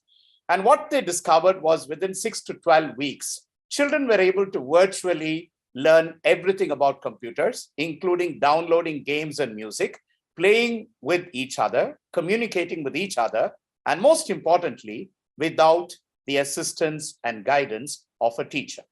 So I'm not arguing that teachers are made redundant, but we need to understand that even children with very little exposure to education can be directed towards learning. And Professor created this whole learning philosophy called self-directed learning. Absolutely. Second comes the neuroscience of learning. So in the last 10 to 15 years, we have had some fascinating insights on the human brain. We're still discovering, we're just scraping the surface, but lots of fascinating insights. When do we learn? I mean, if you go back to our own times, the best times we learned was when learning was fun. Unfortunately, in the current system of education, we have made it so rigorous, so boring, and so dull and monotonous that children blip off. They are the digital generation, and they're very smart, as we saw demonstrated with that young child. And there are many such millions of children who can do it. So where have we gone wrong? Where we have gone wrong is the ability to condition their curiosity. So we don't allow them to be curious. And more ironically, we don't allow them to ask questions. And there's some fascinating research again, that by the time a child starts at 2 years and goes on to 6 years, there are thousands of questions. And by the time they reach school, it virtually dies. There are no questions at all. The reason is I don't blame the child. I blame the environment and the system, the school system and the parental system that doesn't encourage questions. We say, you just listen to us, we ask you the question. So I think we need to flip that whole model into asking children or encouraging children to ask questions. The third important dimension is what I call whole brain development. Again, this is a myth that we have. Even during the demonstration, some of us said 10%, 15%. I think it was Mr. Srikanth. I think that's a myth that has been, permeated over the years. But the reality is that we all have an amazing God-given brain that uses 100%. Of course, 90%, 85 to 90% of it is subconscious, and 10% is the conscious brain. So that awareness, that realization has to go out loud and clear. And with diligent, focused, deliberate practice, I'm using 4 words in context, any brain can be trained. What do I mean by that? A so-called creative person can also be an analytical person. A so-called analytical numbers person can also be a creative person. In other words, what we need today in all careers is a balanced whole brain individual who has the ability to think in the right side and in the left side, and get that myth out of 10%, 15%. We all are capable, and we actually use it. So that awareness has to come. I use this exercise in many workshops and forums across the world, and I realize that this awareness is still lacking, sadly, among millions of people. My last thought, reimagining it. I want to share a quick screen, one particular slide with your permission, which is the latest on, the skills of the future, which is what the World Economic Forum has brought out. And if I can just project that onto the screen, that could be very useful. Just give me 30 seconds and I'm on, because that will be very useful for the audience as well. Yes, I've got it. And if you can see my screen, this is an ongoing skills list that comes across every time. So this is the World Economic Forum, made relevant in 2020, updated in 2021. I want you to closely look at the skills required. We are talking about, just 2 skills, which are technology, because there's again an overhyped, focus towards technology. Yes, AI is important. Yes, robotics, big data, cybersecurity, but let's realize problem solving, self-management, working with people, these are much more relevant. So as career counselors, as professors, as teachers, as parents, we probably need to first access this. And this keeps changing, as I said. This keeps changing on an ongoing basis. And we would have relevant ones which keep coming on, on a regular basis. So my third message is, it has to be contemporary and relevant. The last one, with that I'll close. We need to teach them not knowledge. Knowledge today is a given. Knowledge is available. Knowledge is available almost free of cost. If you look at the MOOCs revolution, you have Coursera, edX, you've got hundreds of other MOOCs platforms that can give us the required knowledge absolutely free of cost if required, right? So what is required is skills. Somebody spoke about life skills, extremely important. What we call, we used to call them soft skills, no longer, they are life skills. And we need to develop good human beings with ethics, with values. And here's the biggest take in all of this. In a world which is being dominated by technology, the only way we can survive and thrive is what we call human-only skills. What does that mean? Ethics, empathy, compassion, love, creativity, design, imagination. These are the things that will take us to the next level. Of course, combining that with the relevant, appropriate technical skills. And as I said, the knowledge is a given. So I think these are the thoughts that I have. And if there are any more, I'll come back. Wonderful, sir. I mean, that was a real eye opener which you have mentioned. It was great. And one thing which you have showed about the skills required, because why it is important that we, all of us, are counselors in some way or the other. Maybe we are counselor to our team, or maybe you're counseling to your students. But to know what future trends would look like, what future jobs would look like, it gives you an idea, semblance as to what you need to guide upon and what you need to do. Very well said, sir. I would like to put my next question to Alan. Is Alan there online, or should? Yeah. Hi. Oh, yeah. So yeah, you're there. So good. So I had an interesting question for you. How technology, how technology would be so crucial to people in future with this post-COVID market and everything. What would universities and employers would need? And what, as counselors, suppose if I'm a counselor and I'm looking at the current trend which is going in, how should I counsel? First, understanding the market, how technology is going to make. Maybe what should I learn myself so that I can empower my child or my student to reach up to this new challenge? So this question is for you. I think that's a very interesting question. I could start to talk about my young kids. So I have twins, they are 10 years of age. So the new generation, as we call Generation Z, they are stick on iPads, iPhones, and the technology themselves. But what I find frustrating and with the students coming through and talking to us is that a lot of their decisions is made for economical reasons, or sometimes because parents are in between. So I think someone in the panel was talking about parenting and students, comfort versus challenge, challenging students as a kids. So technology is there for every single little student. So as a counselor, I think we are becoming a little bit old in the sense in the world of today. So students and kids, they know more about technology than we do ourselves. But as I mentioned at the beginning, statistics and numbers are there for the students to look at and counselors to look at and get students to learn more technology as we progress in the world. Thank you. So there are two things which has come up. I was listening to Meenu ma'am's archetypical model, which I'm very interested to know about it. There's also one model by the name of the OPI model, right?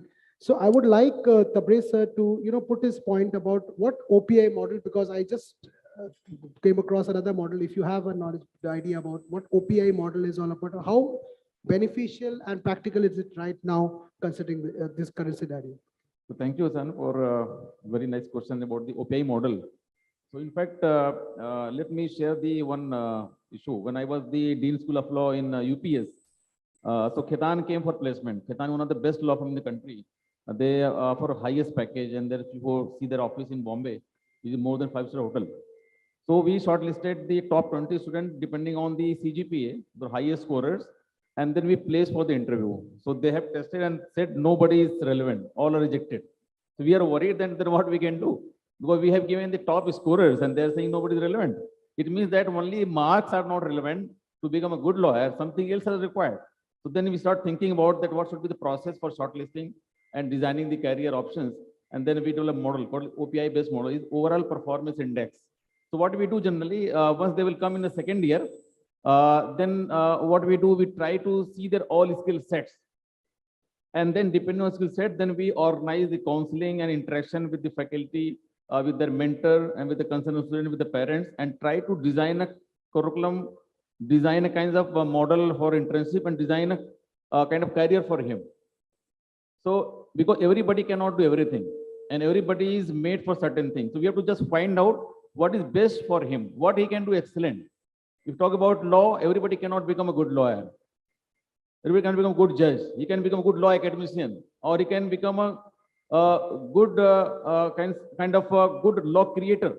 So we have to just think that what is best for him, and depending on his all his skill sets and prior achievements and then future prospects, we can design a kind of career for him and then plan the internships and suggest the value-added courses, additional courses, optional courses, special courses for him. So then he can plan the career options. Same thing can be applied in the higher education in any sector, whether for medical, for engineering, for law, or maybe design, architecture, medical life sciences, humanities, anything. Because every branch is very fast growing, and every branch requires a lot of kind of talented persons to come and join, and then they should have one basic kind of skills, soft skills and all, and they should be open for learning. I think this model can be applied anywhere. I have tested this model. Now I'm also experimenting this model in the GD Goenka University, and it is very, very highly effective, because I was dean in UPS, now I'm vice chancellor. So I'm percolating this model to almost all 15 schools in the university, and working excellently. Thank you. Thank you. That's wonderful. So OPM. Ma'am, the question to you, which has been, both of us were thinking about is archipelago. We knew archipelago islands, something like that. But this model, ma'am, quickly if you can, because we are just, so something about this model which you have said.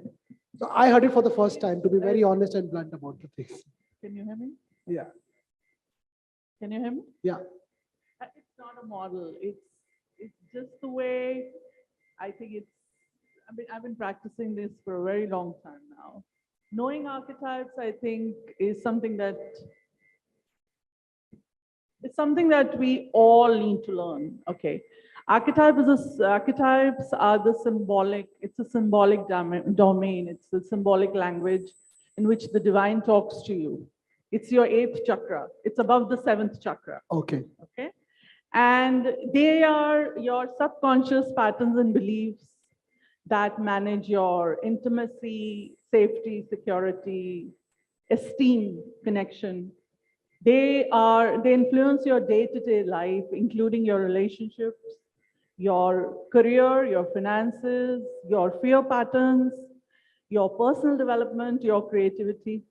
Okay. So it's the way knowing archetypes is like, learning to decipher, decode, and discern what the heaven is trying to tell you. It's a very powerful tool to understand yourself, and where you empower yourself, where you disempower yourself. How do you empower others? How you disempower others? So if somebody learns it, can somebody also counsel a student on to how to use it for himself? Suppose you know it, then you can teach me that. Yeah, I have most of my clients are in their early 20s. Okay. And this people coming up to me and saying, ma'am, I have these anxiety patterns I can't break off. Imagine at the age of 21, knowing that. Look at today's kids are very conscious. This is, most of the time we are operating from the unconscious. We are not operating from the conscious mind. Most of the time we are operating from the unconscious mind. This is about getting to tap into the unconscious so that you know what is it that you want and what is it you don't want. I mean, there's so many, it's the language that all of us speak and we don't realize it. Good. You've used this language to organize your thoughts and emotions. Yeah. It is the means by which you assess every person you meet in your life. Correct. Okay, I mean, you are in this room and you meet someone and say, oh my God, that guy is such a computer geek, or that woman is such a princess. What are these? These are archetypes. You try to assess the type of power that person carries in his psyche, and you assess it. See, we are all psychic beings. We just don't know it. As a race, if I may digress a bit, we are two species at this point of time living on this planet. We are slowly moving from Homo sapiens to Homo novaticus. Yeah. What you saw in Ria was the Homo novaticus path. Because we are a crude variety right now. It will take us, maybe we'll be gone from this planet before that refined variety comes. But we are able to, we are growing from 5 sensory to multi-sensory human Absolutely. beings. This is, Beings. yeah. Everything in life has to match up to that, right? Even education, relationships, even the model of relationship, career, anything, finances, everything has to match up to that level. Because the data, the way we process data is much faster than what we used to do earlier or our grandparents used to do. Yeah. In the Human memory is gone up. calculations. And we need to be at that frequency or we'll be left behind. So, I mean, this is something which, you would use a methodology to see your inner strength, enhance, and then you learn, and then the 8 chakra which you talked about, it's basically self-empowerment and self-knowledge first, and then you bring it I around. think self-understanding is the highest form of understanding, Ehsan. Absolutely. If you do not, without self-understanding, we are bound to hurt others and ourselves. Great. It's very important to know who we are. It's important to know And then we'll be able to guide the other person. Yeah. And adding on to what Vasudha ma'am said, a very good listener. A counselor needs to be a very good listener, to listen to the kid who's speaking, because maybe a 17-year-old kid will talk XYZ, but you still have to make, and then this 8 chakra model, which you have talked about, OPI and Alan. So it's coming a wonderful discussion, but for short of time, I would like to ask very critical question to Jitendra ji. The biggest problem is exam stress. And, that's where the teachers also get stressed trying to counsel students, parents get stressed. So, aapka kya sochta hai that how do you counsel or exam stress kam karne ke liye, how do you lessen down the exam stress? What is your counseling method? Aap kaise karoge ki bacche ka exam stress kam ho jaye? So, I just said so that Professor Alan could also understand that. Yeah. So, exam stress के बारे में ना हमें थोड़ा समझना पड़ेगा कि क्यों आ रहा है ये. प्रॉब्लम इज दैट कि जब हम स्कूल में होते थे या कॉम्पिटिटिव एग्जाम की तैयारी कर रहे हैं सभी लोग, तो लास्ट में मैक्सिमम लोग बोलते हैं कि टाइम कम था. टाइम कम था, है ना? सबके साथ हुआ है. Everybody has faced that. और टाइम उनके लिए कम था जो क्रैक नहीं कर पाए. क्रैक कर लिया, उनके लिए सफिशिएंट टाइम था, सब कुछ ठीक था, इजी था. उसको फाइंड आउट करने की जरूरत है. तो उसमें हम लोग क्या कर रहे हैं थोड़ा सा बताएंगे. अभी डॉक्टर तबरेज अहमद जी बोल रहे थे कि how to find out what is best for him, ये जानना जरूरी है. एक बात हम बोलते हैं, हमारे जो पेरेंट्स लोग थे, ग्रैंड पेरेंट्स थे, उनसे भी हमने सुना था कि हर व्यक्ति में एक यूनिक क्वालिटी होती है, इनबॉर्न पोटेंशियल टैलेंट होता है. अगर हम उन लोगों से पूछें कि आप में क्या हिडन टैलेंट या यूनिकनेस है, तो शायद उन्हें नहीं पता था. लेस देन 1% लोगों को पता है कि आप में क्वालिटी क्या है. और मुझे अगर नहीं पता कि मुझ में क्या क्वालिटी है और मैं एज काउंसलर या एज पेरेंट बच्चे को बोल रहा हूँ कि आप ये करो, थोड़ी प्रॉब्लम वाली बात है ना. सो यूनिक तो है सभी, ये बात ठीक है. और एक प्रॉब्लम ये है कि हम कॉपी करने में लगे पड़े हैं. बच्चे को बैट बॉल लेके देखा कि बेटा बनेगा सचिन तेंदुलकर, एक्टिंग करते देखा बेटा बनेगा जी अमिताभ बच्चन। मतलब हम उनको कॉपी करने के लिए, वो बन चुके हैं, उन जैसा नहीं बन सकते। अगर तो कपिल शर्मा बनेगा कपिल शर्मा तो चलेगा, अगर हम कपिल शर्मा बनने चलेंगे तो हम क्या है वो कौन बनेगा? That is real problem. तो वी नीड टू आइडेंटिफाई। एक प्रॉब्लम और रहती है हम सब में कि हम दो चीजें रहती हैं बच्चे में, स्ट्रेंथ और वीकनेस। हम अपने पूरे एफर्ट्स लगाते हैं उसकी वीकनेस को ओवरकम करने के लिए, स्ट्रेंथ पे कोई ध्यान नहीं देते। अगर हम उसकी स्ट्रेंथ को इतना स्ट्रेंथन कर दें, इतना स्ट्रेंथन कर दें कि उसकी वीकनेस दिखेंगे ही नहीं। बहुत Wonderful. एग्जांपल्स हैं। Correct. So I just love that point that, there is always a SWOT analysis, strength, weakness, and opportunity. Most of the time, as counselors and parents, we get worried about the weaknesses and threats. Why not reinforce the strength part? Like your daughter, I have seen that you must have done that. And as a counselor, that is very important to bring the positivity in the whole atmosphere. When you talk about, beta, son, you are doing this well, daughter, you are doing this well, come on, make this good. Sometimes that confidence वो आ जाएगा कि weakness भी improve हो जाएगी। Sir उसके लिए ना हमें ब्लाइंड गेम नहीं खेलना चाहिए कि ऐसा हो जाएगा या हो, क्या पता ना भी हो भी जाए, हो जाए, है ना। तो उसके लिए कुछ अभी मैं देख रहा था, सर बता रहे थे कि टॉप स्किल्स क्या है नेक्स्ट डिकेड में 25 तक, सर जो बता रहे थे। तो उसमें मुझे ऐसा लगता है कि डिजाइन थिंकिंग सुना है हमने, थिंकिंग पैटर्न, उस पर बहुत काम होने वाला है। शायद 15 साल पहले, 20 साल पहले अगर किसी को हम बोलते कि ऐसे फोन में वीडियो कॉन्फ्रेंसिंग होती है तो बोलते अरे भूत आ गया भगाओ इसको, फाइन। अगले 10 साल बाद ऐसा मुझे लग रहा है, शायद आप लोग एग्री हैं या नहीं, आई डोंट नो, हमारे हाथ में फोन नहीं होंगे, we will think and that will happen. सभी कुछ शायद ऐसा होगा 10 साल 15 साल कब भी। तो उस टाइम थिंकिंग पैटर्न पे काम करने की जरूरत आने वाली है। तो क्यों ना अभी से हम उस पर काम करना शुरू कर दें। एक मेरे फ्रेंड है यूनिवर्सिटी में ही, वो इनोवेटर हैं, तो उन्होंने प्रोस्थेटिक हैंड बनाया, इनके नहीं है, वो सोचते हैं सब कुछ चल रहा है। तो ऐसा अभी आने वाले टाइम में आई थिंक एक ये अच्छा ऑप्शन है कि हमें थिंकिंग पैटर्न को डेवलप करना है और चीजें कैसे सोचती हैं उनके साथ काम करना मैं है। आपकी बात को काटूंगा because of paucity of time. I understood that I think we understand that thinking patterns can influence. When you talked about prosthetic hand, which is not your real body, but your mind controls it, and there's a pattern to do it. So wonderful. So it was great. And one thing which I understood with all this technology coming in, it's very important that we have a very, very good counseling model and a product which can actually take out the brain waves. I heard Professor Christopher saying that brain waves, then you're talking about model, the 8 chakra. So Dynamic World Education Community is also bringing out a product based on these lines. Due to paucity of time, we wanted to launch that product right now, but I would be reaching out to the individual guests who have come to share a wonderful product which encompasses most of these points which is there, and we wanted to make it very simple. But we would love to have done it, but we are not be able to do it. Sir, आप कुछ बोल रहे हो, the last line? Last one more point is there कि हमें आजकल ना real problem है कि लेस जॉब्स, वो भी ठीक है, जॉब डिससेटिस्फेक्शन भी हो रहा है, जॉब रिटेंशन भी कम है, रिटेन नहीं कर पा रहे लोग, चेंज कर रहे हैं। तो रियल प्रॉब्लम क्या है कि हमारा जो पैशन है वो कुछ और है, प्रोफेशन कुछ और है, मैच नहीं कर रहे। Need to find out the passion and make it That's what I said. Profession. उसके लिए कुछ So as a biometric- job, to sum it all, a counselor needs to know himself well, be a very good patient listener, would have to also know about OCI and archetypal thinking, would also have to learn about design thinking. First learn, analyze yourself, and then impart to a student.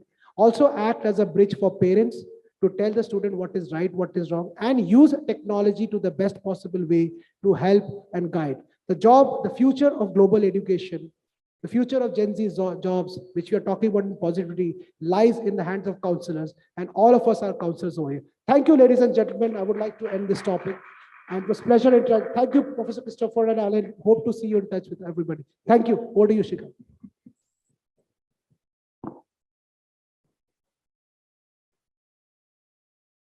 Yeah, Amit sir.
Jitendra जी कहाँ हैं? Sir, आपने कहा 10 साल में phone नहीं होंगे, हम सोचेंगे कुछ होगा। सर 20 साल पहले होमवर्क करके नहीं जाता था, मैं सोचता था, आज पढ़ी पड़ जाती थी। कैसी बातें कर रहे हो आप? आज भी घर पहुंचता हूं, मुझे लगता है कुछ होने वाला है, 100% होता है। I want to ask all the people over here, है ना sir? We are ahead of time. DWEC पे हैं हम, कोई छोटा फॉरम नहीं है ये। Thank you very much, ladies and gentlemen, for that very enlightening but time constrained conversation. I now would like to call on stage Mr. Ishant Kapoor. He is the founder of Hoping Minds. I'm now going to leave it to him to speak to us about what we are hoping to listen about the Hoping Mind. Thank you very much.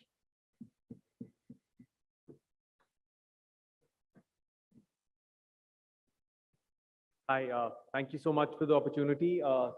We are super excited to showcase our idea to you. So this is sort of a disruptive idea in the edtech space, which focuses on a lot of the points that were mentioned earlier today.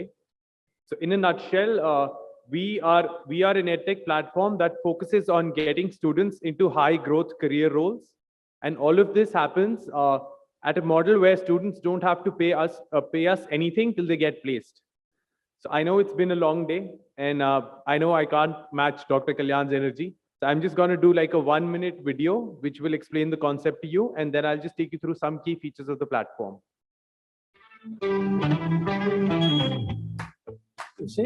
हाँ पापा। बेटा final year होने वाला है, अब फिर job के बारे में क्या सोचा? पापा जॉब नहीं, अभी मैं कोडिंग सीखूं। क्या? 2-3 लाख के पैकेज से मैं स्टार्ट नहीं करना चाहती। अब कोडिंग की फीस कौन भरेगा? पहले ही लोन ले रखा है, तूने हमारे बारे में नहीं सोचा? एक और कोर्स, एक और लोन, और इसकी वजह से हम रास्ते पर आ गए तो? बेटा जो जॉब मिल रही है ना वो ठीक है, थोड़ा सैक्रिफाइस कर लेना। पापा मैं करियर का सोच रही हूँ, सैक्रिफाइस का नहीं। और अच्छे पैकेज से जॉब स्टार्ट करूंगी तो सैलरी इंक्रीमेंट भी अच्छी होगी ना। और होपिंग माइंड्स में 0 अपफ्रंट फीस है, प्लस टॉप स्टूडेंट्स के लिए 12,000 पर मंथ रिवॉर्ड भी। और तो और industry coding experts online coding सिखाते हैं, जो हम कभी भी और कहीं भी बैठ सीख सकते हैं। प्लस 5 महीने कोडिंग सीखने के बाद फीस हमें तभी देनी पड़ेगी जब 5 लाख से ज्यादा का पैकेज होगा। अच्छा Savitri, retirement plan on.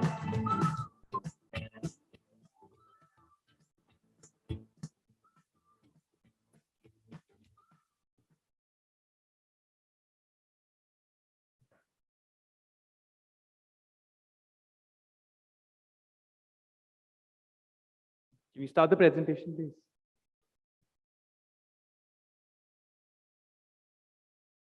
Or I'll just start with the market that we are trying to address. So we know that about over 16 million people graduate out of pass out of 12th standard every year in India. And a lot of these pursue a course after which they end up in either low growth career paths or end up not getting placed. So this is sort of the target market that we are trying to targeting. Also, we know that we've been searching on Naukri, and we know that there are about 10 million plus people who are actively looking for a job and are not placed. And if we sort of increase this filter to include people that are placed at a package of less than 5 lakhs, then the Naukri portal hangs. We've tried it multiple times, so it's like a huge market size. The problem we're trying to solve. Also, this challenge is not only a challenge just for students, it's a challenge for colleges, where colleges have to constantly adapt to the ever-changing market requirements, and they have standard curriculum and standards to abide by. It's a problem for corporates who face time lags and delays in identifying people with the right skill sets. And it's also a problem for trainers who maybe are willing to share their extra knowledge as a side job or maybe as their primary job, but do not find enough avenues. Now, this is the problem that I just explained to you, and this is where Hoping Minds fits in. So we target low growth career and students that are not placed, and we sort of take them through our curated courses and holistic development programs to ensure that they get like a high growth career. Now, we know there are a lot of edtech firms, so we went out to sort of identify what are the challenges to students joining an edtech firm and how we can overcome those. We started with focused discussions with select students, post which we created a targeted survey, and then we got responses from over 10,000 students, and this is what they had to say. So the largest challenge that students face is that courses have a rigid course structure, in both in terms of duration, the course modules that they have to do. So this basically creates like a low energy environment. The other challenges you can see on the board. We then went on to address all these challenges, starting with a fixed course structure. What we do is we assess each student's skill set to identify where they currently stand. So for example, if in a course the student is already on level X, then we will just design a course for him that takes it from X to Z, not a course that takes him from A to Z. So basically there is a lot of time saving. Also, it's sort of a usage-based model where his course duration and the amount that he has to pay us at the end of getting placed also change. Now, low engagement. Like one of the speakers before me had also mentioned that one of the key components of an educational institution is that it is a place where people actually meet. This is what we are trying to overcome in an edtech startup. For encountering the low engagement problem, we've gamified most of our courses and assignments so that students feel engaged. Plus, we've got flexible class timings where we have multiple classes in a day for the same course with different trainers. So think of it as similar to like a cult fit model where you book your gym class, basis maybe the time slot that suits you best, or then a trainer that you feel the most engaged with. So we follow a similar model. Also, we have one-to-one query resolution sessions where you can book slots with our doubt experts and clarify your problems on a one-to-one video call. The next one is lack of social interaction. Again, coming back to the point where it's not a physical place, but it's very important to inculcate team spirit within students. What we do is we have a lot of group assignments, community forums where we encourage students to interact with each other and the teachers. And then we have competitions where we have competitions between teams and between different batches. So all of this creates like a hostel-like environment, but everything is done virtually. Holistic development we've seen is covered across most of these startups. Lack of trust. Considering we are an online entity that students have very little knowledge about and we are a growing firm, how do we overcome the problem of online trust? We've done this through selecting top-class industry trainers and mentors. So a lot of our trainers come from Microsoft, FAANG companies, and from a lot of India's largest unicorns.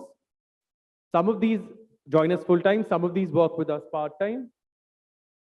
So basically, we sort of add their credibility, and the level of classes that they take is something that you should experience.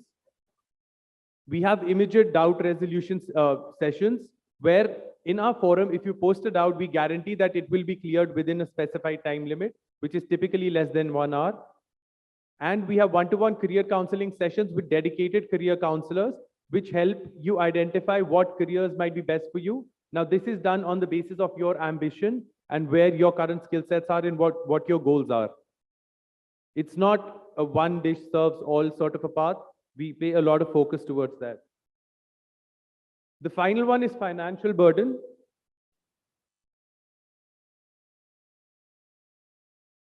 Like a lot of the people before me have been saying, students typically have existing college loans or existing financial burdens. Maybe they're not able to afford top quality education. So we work on an income share model where we invest in the students, so they do not pay us any registration charge or any fees whatsoever till they get placed at a package of over 5 lakhs. Once they get placed at a package of over 5 lakhs, they pay us their fees in very easy interest-free installments. It's up to them, whatever duration they want to choose.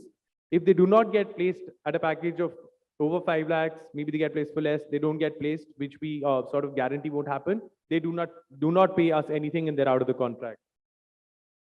Plus, we have additional stipends for top performers. This is just like an overview of our team. So I've already spoken a lot, but I'm also joined by my partner Bhushan, who comes with 17 years of work ex in this sector, and then Chirag, who's a master of operations and a serial entrepreneur. Another model we've been trying to pursue is through industry academia partnership, where basically colleges can benefit through relationship with us by engaging in an MOU. So we have tailor-made courses for them. We can also take courses from their campuses, or then have like bulk deals for colleges.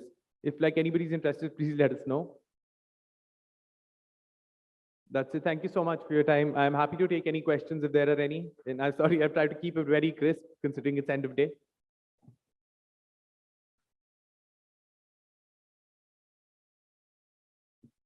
Do you have a question? Or-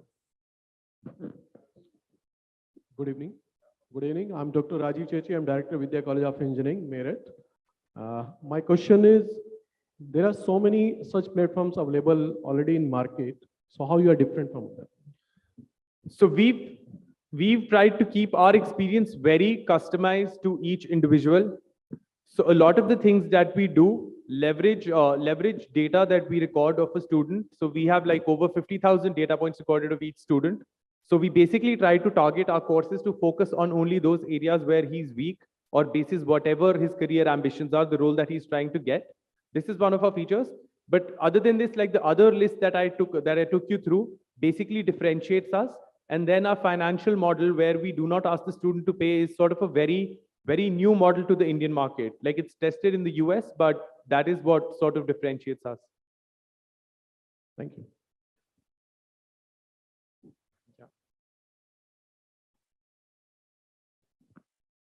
Well, I think it's a nice concept, but end of the day, I think businesses run and deliver not because they don't have a product, they have a good product, not because they don't have a market, they have a market, not because that it is not sellable, it is sellable, but then most of the organizations get choked because there's an anticipatory, imaginary projection, and there is a reality of the cost.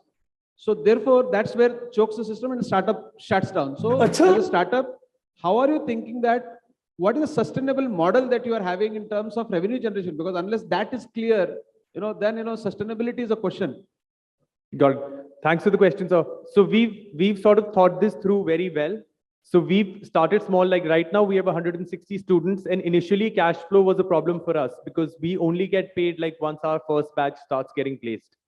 So what we've done is we are sort of growing at a gradual pace, and to overcome one challenge, which is possibly that students do not end us paying or do not abide by contracts later, we've sort of got a tripartite contract where it's us, the student, and an NBFC. So all payments happen through that. So it's basically ensuring that we get paid and then working at a pace where we are able to manage cash flows. So those are the two critical aspects we focused on. Thank you. Let's connect offline. Thank you so much.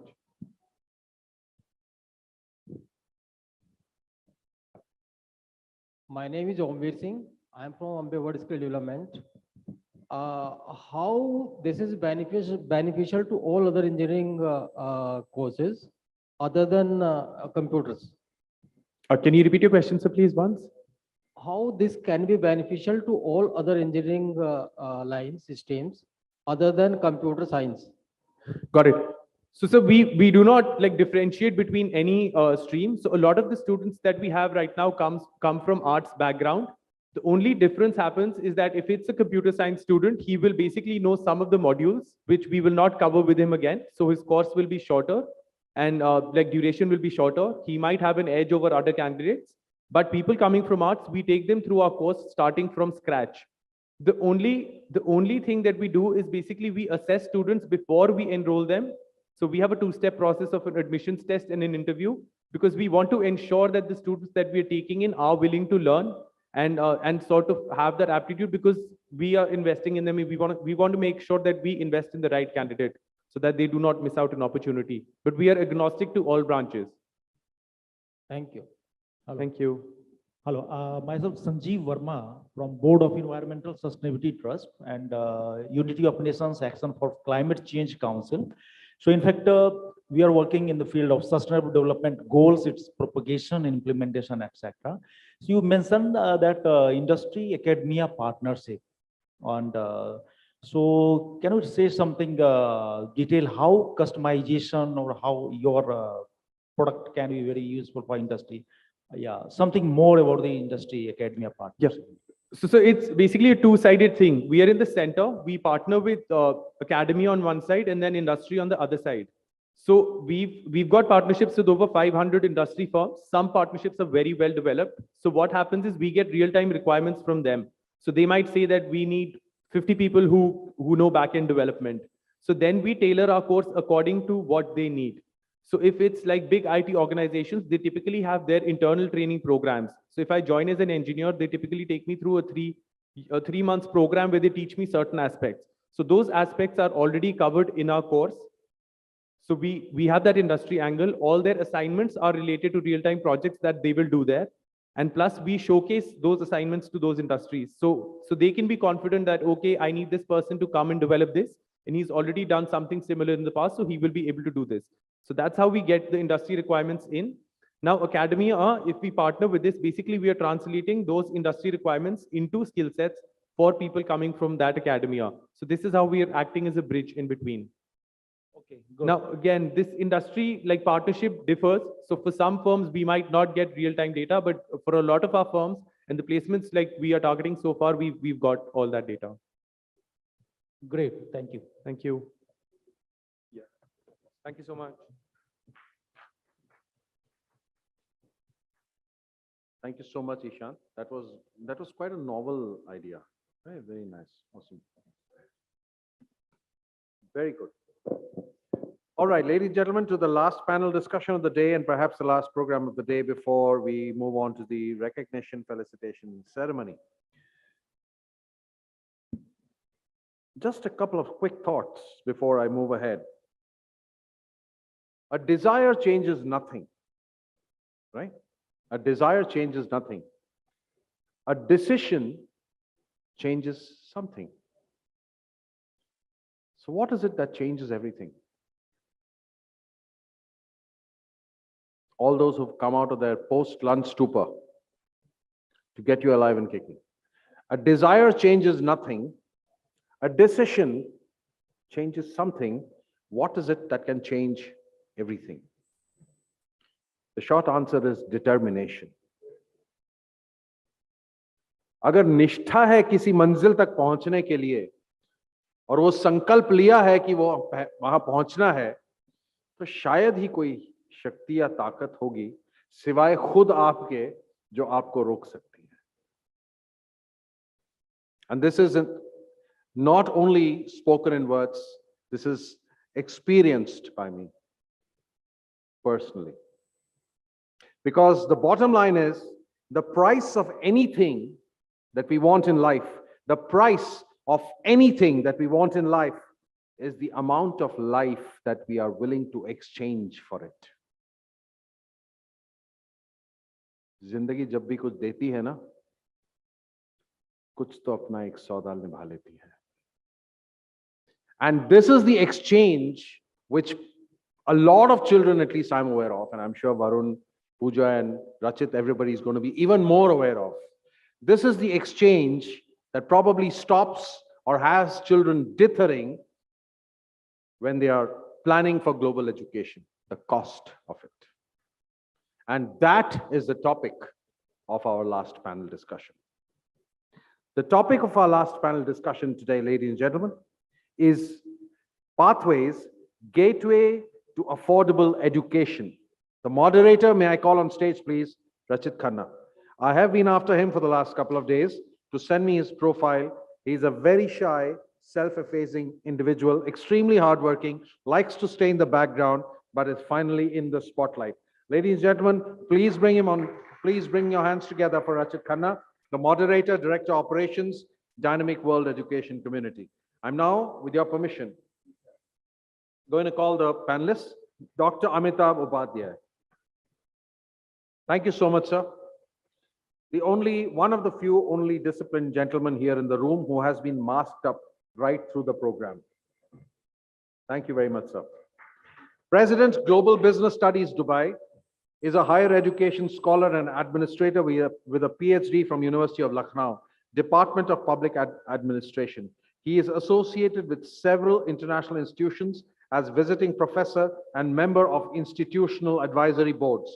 Widely published in journals and periodicals, Amitabhji sits on editorial boards of several prestigious academic journals and is a regular reviewer of many of them. Experience over 30 years as a professor, dean, and provost of higher education institutions in India and the Middle East. He has been involved in design and development of academic programs, successful execution of consultancy projects, and conduction of training programs. Really, really honored to have you on board, sir. Thank you very much. Professor Anurag Singh. Thank you very much for joining us today, sir. Professor Anurag Singh is currently working as Director, Institute of Business Management, GLA University.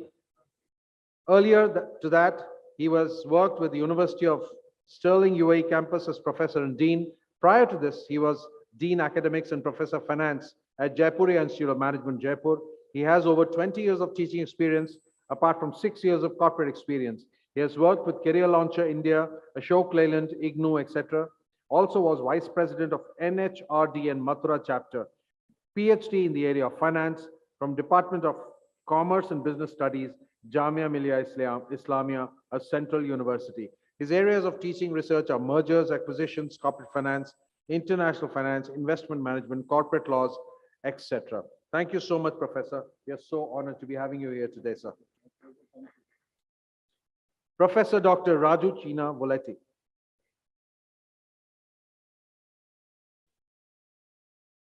Director, Global Academic Alliances and Professor, School of Business Studies, Sharda University, a qualified HR professional, academician, education reformist, and life coach with over 20 years of extensive experience in academic administration, teaching, consulting, and hardcore HR activities.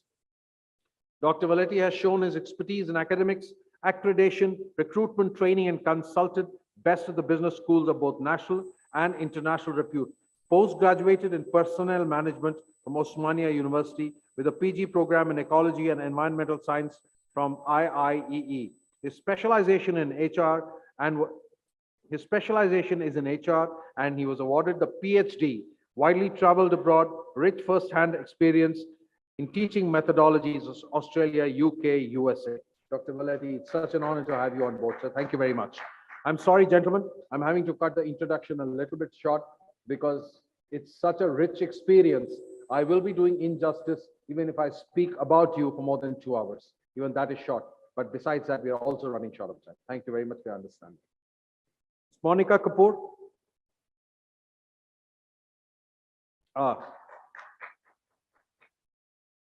Former Joint Director, CBSE, Associate Director, Institutional Alliances, and founder Skillshare India. Associate Director of Dalham. Have I got that right? Excellent. Founder, Skillshare India.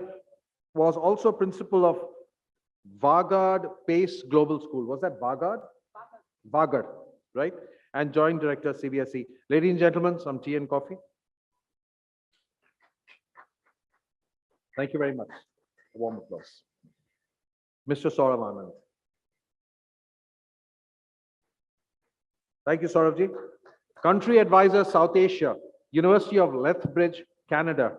Resourceful sales and marketing professional with over 8 years experience in planning and directing innovative integrated marketing communication for B2C and B2B marketing functions in a variety of product categories with strong communication skills along with client management and corporate sales roles. Ladies and gentlemen, please welcome all the panelists and the moderator on stage for our final, but probably one of the most critical areas of global education today. Pathways, gateway to affordable education. Thank you very much. First of all, obviously, like to say thank you to everyone for being awake. I know it's been a long day for everyone. So when we were discussing the whole topics for the conclave, this was obviously one of the topics we wanted to touch upon. Because when we talk about affordable education and the mindset of anyone wanting to go abroad for education, the first thing they think about is how affordable it is and what are the various pathway programs that they can look into. So we wanted to bring this panel in and discuss with them what are their thoughts, what are your suggestions on what Indian students and even students internationally can do. So that's how we'd like to start. We'd like to start obviously with Mrs. Kapoor, I'm sorry. Since you're the lady, we'll start with you. Ma'am, obviously you are right now part of Skillshare and previously you've been with CBSE as well. The question that I and a lot of my team also has is how do you see pathway programs and the current Indian curriculum that we have making ends meet for fulfilling the requirement that we have for today's industries and today's colleges? How do we take that forward? Yeah, thank you for the question. And सबसे पहले मैं चाहूंगी कि जितने लोग बैठे हैं सबके लिए एक बार जोरदार तालियां हो जाएं हमारी तरफ से भी, बिकॉज इतनी देर तक बैठना और सुनना बहुत बड़ी बात है. और सर से मैं बहुत इम्प्रेस हुई जो अभी हमारी कंपेयरिंग कर रहे हैं. Thank you so much sir. मैं एक चीज ऐड करूंगी बिफोर स्टार्टिंग कि आज का दिन आपके जीवन के लिए बहुत महत्वपूर्ण दिन है क्योंकि ये आपकी बची हुई जिंदगी का पहला दिन है. तो आज कुछ ना कुछ सीख के जाइए, कुछ टेक अवे होने चाहिए आपके. 100% नहीं तो 5% ही सीख के जाइए, बट कुछ लर्निंग, कुछ टेक अवेज होने चाहिए. Back to the question.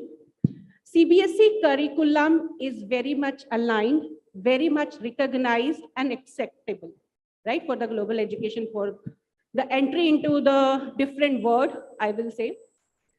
But जो मुझे कमी लगती है, जो जिस पे हम काम नहीं कर रहे हैं, and I have listened to the previous panel discussions also, we were blaming the parents. लेकिन मैं अभी पेरेंट्स का साइड लेना चाहूंगी. मैं एजुकेशनिस्ट हूँ, but I will take the side of parents also. हम सारा ब्लेम पेरेंट पे नहीं डाल सकते. रीजन बीइंग, आप लोगों का कहना है कि बच्चे जो बनना चाहते हैं हम बनने नहीं दे रहे, लेकिन बच्चों को पता कब होता है? When he is very small, आप उससे कभी भी पूछोगे वो आपको सिर्फ एक दो नाम बोलेगा, डॉक्टर बनूंगा, इंजीनियर बनूंगा, वो भी क्योंकि आपके मुंह से ही सुना है. उसका डेवलपमेंट फेज अभी चल रहा है, उसका माइंड अभी इतना डेवलप नहीं हुआ है, उसकी थिंकिंग इतनी डेवलप नहीं हुई है कि वो डिसीजन ले पाए, राइट? तो समवेयर पेरेंट कंसर्न है अपने बेबी के लिए, that's why he is giving him so many opportunities. तो कुछ कर ले, ठीक है. ही इज ओवर पोजेसिंग, वो हो सकता है. अपने ड्रीम्स अपने बच्चों के थ्रू देखना चाह रहा है, वो भी एक रीजन हो सकता है. But total blame we can't give to the parents because वहां पे गैप है. There is a gap between parenting, school and further higher education. Gap क्या है मैं आपको बताती हूँ. Parenting और school दोनों इस चीज पे emphasize कर रहे हैं, दोनों इस पे वर्क कर रहे हैं, but somewhere we are not giving exposures from the early age. आप करियर्स की बात करते हो, बच्चे को 9th-10th में जाके पता चलता है कि इतने करियर्स हैं. वो भी एक मार्केट है, बिजनेस आ गया है. That's why they are pitching the schools कि हम आएंगे, we will give the orientation to the students कि these are the type of the careers. तब बच्चा सुनता है, दैट इज फोर्स्ड. तब बच्चा सुनने के मूड में नहीं बैठा होता, बिकॉज लास्ट के 1 घंटे में आप उसको जबरदस्ती बिठा के दिखाते हो कि दीज आर द करियर्स. हम अगर किसी चीज सिखाना चाहते हैं ना, that should be natural, seamless. आप शुरू से फ्रॉम द बिगनिंग इटसेल्फ आप बच्चे को स्कूल, क्योंकि दोनों को करना पड़ेगा, स्कूल को भी और पेरेंट्स को भी, you have to give exposure to the kids कि these are the type of careers. जो वो कभी मूवीज के थ्रू देखे, कभी वो रोल प्ले के थ्रू देखे, कैसे भी देखे, but you have to give exposure. आप लेके जाओ. हम इतना पैसा खर्च करते हैं, we can take our kids to the person. वो समझेगा, देखेगा, and slowly he will realise कि मेरी कैपेबिलिटी, मेरी स्ट्रेंथ इसके अकॉर्डिंग मैच कर रही है या नहीं कर रही है. जो मिसमैच होता है ना, बच्चा सोचता कुछ हो रहा है, लेता कुछ हो रहा है, फिर सेटिस्फाई नहीं होता, फिर वापस स्टोरी लिखने बैठ जाता है. ये इसीलिए होता है. तो somewhere we have to fill the gap between parenting, schooling and higher education. एक मेरा ये है.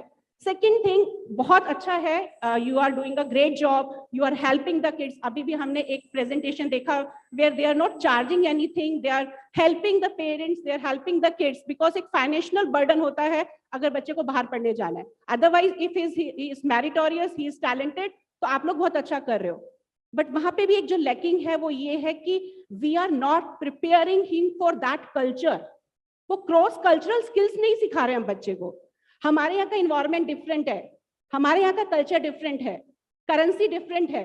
वहां जाके उसको रहना है. He is not going for 1 month और 2 months, उसको वहां ईयर्स के लिए रहना है. तो he should know that currency difference, कि मुझे यूरोस खर्च करने हैं या मुझे डॉलर्स खर्च करने हैं, तो कैसे करूंगा. He can't be embarrassed everywhere कि हाँ पैसा निकालते वक्त ही इज थिंकिंग अभी कैसा होगा और कैसा होगा. राइट, कल्चरल डिफरेंसेस आपको उसको यहाँ ही सिखाने होंगे. You have to give that simulated training here, या थोड़ा सा एक्सपोजर दो. बट ये गैप्स हैं, दीज आर द रिक्वायरमेंट, जहाँ पे कल्चरल डिफरेंसेस को मैच करना है, करेंसी डिफरेंस को मैच करना है. जैसे हमने अभी हैंडशेक किया, एक हैंडशेक भी डिफरेंट कल्चर में डिफरेंट तरीके से परसीव किया जाता है. कहीं पे सॉफ्ट हैंडशेक को अच्छा माना जाता है, कहीं पे थोड़ा फर्म हैंडशेक को अच्छा माना जाता है. But you have to teach the kids ना, सो दैट उसको वहां जाके वो एम्बैरेसमेंट ना हो और वहां जाके उसको जीना है. हम इंडियंस क्या करते हैं, इंडियंस क्या, हर किसी का मुझे लगता ही रहता है, हम हर स्किल को, हर लाइफ की हर चीज को मनी से तोलते हैं. कुछ भी काम करना है, पैसा कितना मिल रहा है. नो, आप बच्चे को सिखाओ हैप्पीनेस से तोलना है, खुशी कितनी मिल रही है आपको. पैसा जरूरी है, लेकिन हर चीज के लिए पैसा जरूरी नहीं है ना. तो ये अप्रोच हमें अपने अंदर भी चेंज करनी पड़ेगी, हमारे एजुकेशन सिस्टम में भी चेंज करनी पड़ेगी. क्योंकि जहां सीबीएसई की बात की जाती है, तो CBSE is just a board जो 10th एंड 12th का बोर्ड कंडक्ट करा रहा है आपका. बाकी स्कूल्स को फुल लिबर्टी है, वो अपने हिसाब से हर चीज चलाए. तो भेड़ चाल ना चले, अपने हिसाब से जिसको जो इनोवेशन लाना है अपने स्कूल में लाए. वापस गुरुकुल मेथड लाना है, वापस गुरुकुल मेथड लाओ. सिर्फ 10th एंड 12th का बोर्ड एग्जाम के अलावा आप कुछ भी कर सकते हो. तो जो नीड ऑफ द आवर है उस पर अगर हम लोग वर्क करेंगे तो मुझे लगता है हम अच्छा कर पाएंगे. तो सर, आपके क्वेश्चन का आंसर यही था कि करिकुलम बिल्कुल मैच कर रहा है, करिकुलम एक्सेप्टेबल है, but somewhere we have to add this value addition कि हम जो बच्चा बाहर जाता है वहां जाके उसको जो चैलेंजेस मिलने वाले हैं उस पर भी हम कुछ वर्क करें before sending him out. Thank you. Thank you, ma'am, for that answer. Obviously, I hope we had met someone like you when we were a little younger. Our parents would have also learned a lot more at that time. Just now moving on to Dr. Upadhyay. Dr. Upadhyay, obviously, you've got multiple multiple colleges or universities in different locations. You've got it in Dubai, in Malta, and in United Kingdom. From your perspective, how do you think institutions and students would benefit from the pathway programs that you have to offer? Hello. Thank you. Yes, we are a global institution with several campuses around the world. And it is very interesting. Since the morning, I've been very attentive to most of the panel discussions that have happened, as well as the distinguished guests who have spoken. I'll go a little backwards from what Mr. Amitabh Kant said. He was talking about skills. He was talking about mobility of students moving from India to the West or anywhere else in the world. And then he was also emphasizing that we can attract students from the rest of the world to India. So it is a both-way kind of a mobility that he was speaking about. Then Professor Sahasrabuddhe also talked about skills and how credits can be transferred and how different pathways or exit routes can be created within a program. And then there were so many other discussions that happened. I come from a business management specialization in tourism and travel. And one of the history of tourism, when we talk about history of tourism in the Western world, there is a term that is known as Grand Tour, the Grand Tour. Some of you might have heard about it. And that Grand Tour actually speaks about Middle Ages Europe, in which nobility and royalty, the prince and princesses of nobility and royalty from various kingdoms of Europe were asked to move from one country, one city to another country, other city, because every city, every country in the vicinity would have a specialization. For example, when we say Paris is the fashion capital of the world, there was a particular stream of education or skill or finesse that was available in Paris. So kings, princes and princesses from UK or England rather would go to Paris and to Switzerland and so on and so forth. Similarly, much earlier in India, we had the Deshattan and the Tirthattan, which was also related to travel. Now coming to what we are talking about today as internationalization of education, when we're talking about mobility, we are talking about youngsters moving out of their home and their comfort zones and going to different places, could be in a larger country like India, within the country, or maybe abroad. What do they learn? Do they only go there for curriculum? At the moment, yes, we are so focused on skills development for job perspective that sometimes we lose sight of the higher objectives of education, which to my mind also is gaining wisdom. And as just now, one of my colleagues in Dubai, Professor Christopher, was talking from his experience, he was also talking about, knowledge is available freely. And what I say, I rephrase that sentence, that knowledge is no more a preserve of a professor. It is available at the click of a button, and Uncle Google is there to give you anything and everything, even rocket science for that matter. So what are we doing as educationists? Then we move on to skills. Are we just imparting skills? At a lower order, driving and swimming is also a skill. And at a higher order, artificial intelligence and robotics is a skill. Now, are we creating robots, human robots, for the purpose of taking up a job or a particular task? Unless and until there is a combination of knowledge and skills and even competencies, of which some of the colleagues spoke about, social skills and emotional skills and so on and so forth. Now, all these have to be combined together as knowledge, skills, and competencies to create people who would be taking up challenges of the future. We've been talking about future, where a number of jobs will not be there. And then how you can adapt to a particular situation, which is unforeseen as far as future is concerned. From that point of view, when I talk about our programs that we conduct at various campuses, it is something that was spoken about today in reference to the education policy, the new education policy about credits.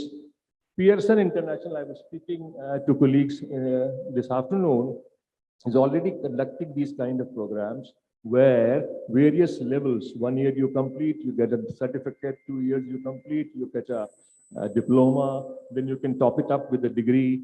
And also the exit is possible. You go into the industry and then come back again.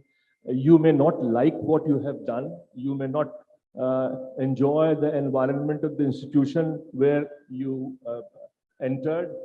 And that is how you get, it's more a matter of having open-ended choices that parents and students and youngsters are looking for, not close-ended options. So far, when we counsel students, we tell that is the best program, that's the best university, that is the best future course of life. And we tell them that this is the best for you. This, as has been spoken about again and again, There is a wish, there is a learning, there is an experience, there is a bent of mind, there is an aptitude within the child, within the young man who's looking for something he himself or herself has not been able to fathom. So the pathways should be choices and not closed-ended options. So we'll talk about it. Absolutely. Thank you for that. You know, that's in fact one of the things that we, when I came into dynamic world education community, that's one of the things that we were told, that always give a platter to all the students, do not limit the options for them in terms of the colleges or universities, or even in terms of the courses that you offer. And I think that is one of the main things that people need to start doing in today's age. Give students, give parents all the options that they can and let them choose. In today's age, people are smart enough to make their own options, right? So Professor Singh, you obviously know about the new education policy that the government is coming up with. How do you see GLA University taking part in that and taking that forward? Because it has a lot of, the government is now promoting a lot of pathway programs and the twinning programs. So how do you see yourself taking that forward? Okay, so good evening, everyone. So first of all, let me have a few of my views on the affordable education, and then I will be telling that what the GLA is doing to align itself with the new education policy. So when we talk of affordable education, of course, the first thing which crosses our mind, that is about the financial question. So of course, it has to be pocket friendly, and even if the support system has to be there, it should be on an equitable basis. And served by, say, a bank loan with the easy repayments. Even within the country, the government has done enough. And if you see that the people who are basically financially coming from an economically weaker section or belongs to a particular caste or a category, the good support system is there in terms of reservations as well as the financial support. Another important aspect about the affordable education is that it should be accessible to all, absolutely, on a very equitable ground. Last thing about the affordable education, because it encompasses it gets manifested in a Venn diagram, a universal set. And that is a very relevant and a meaningful education. Yes. So, see what happened that in India, and it is the case with most of the developing countries, that initially the education was for the elites. And India, along with other countries which are basically falls within the bracket of a developing countries or nations, they have leapfrogged from an elite education to a mass education. Now, when you do a mass education, and if you are not basically factoring the quality or its relevance, whether it's going to lead towards the for a person or for the students to earn a livelihood, then probably it will be creating its own challenges and the problem. So these are the broad three contours which for me, I understand that well. Affordable things. So first of all, financial affordability, along with the accessibility to all, to the majority of the people, may it be online, may it be through a leveraging of a technology and all. And of course, the final thing is about whether it is relevant or not. Regarding the new education policy, which the government of India has brought in NEP 2020, of course, we run many disciplines. Almost we've got around 15 different schools. So engineering is there, pharmaceutical is there, biotechnology is there, my own department, management is there, agriculture sciences is there. But of course, we are trying to see that how we have to bring in this element of our diversity, right? So multidisciplinary thing has to be brought in, and this is very well relevant because if you see that, if you go with the SHM report or even the latest ENY report, it says that, well, 92% of the MBA graduate and 80% of the engineering graduate, basically, they are not employable. Absolutely. So it means that we have to look into the curriculum, what exactly we are teaching. And is it really making them a kind of a person which normally industry demands, or probably it is something which they are creating as specialist, but kind of of no use. So of course, the very first baby step which we have already taken or initiated, that is a revision of a curriculum. And basically, when we do a curriculum review, lot of inputs we are getting from the industry partner. So the very first thing which we have already done, the first round of our introduction is already over. I'm talking about my department. There's a review of a curriculum has already taken place. Another new thing which we are bringing in that, well, we are basically uploading all the, say, data of, so what we call it, academic bank of a credit. So already this process has been initiated, right? So since it falls within the territory of a UP, so the UP government, the education board over there, it's a state subject. So they have created something called Abacus. So we have started uploading the profiles of faculty as well as the students' credit. This is another thing.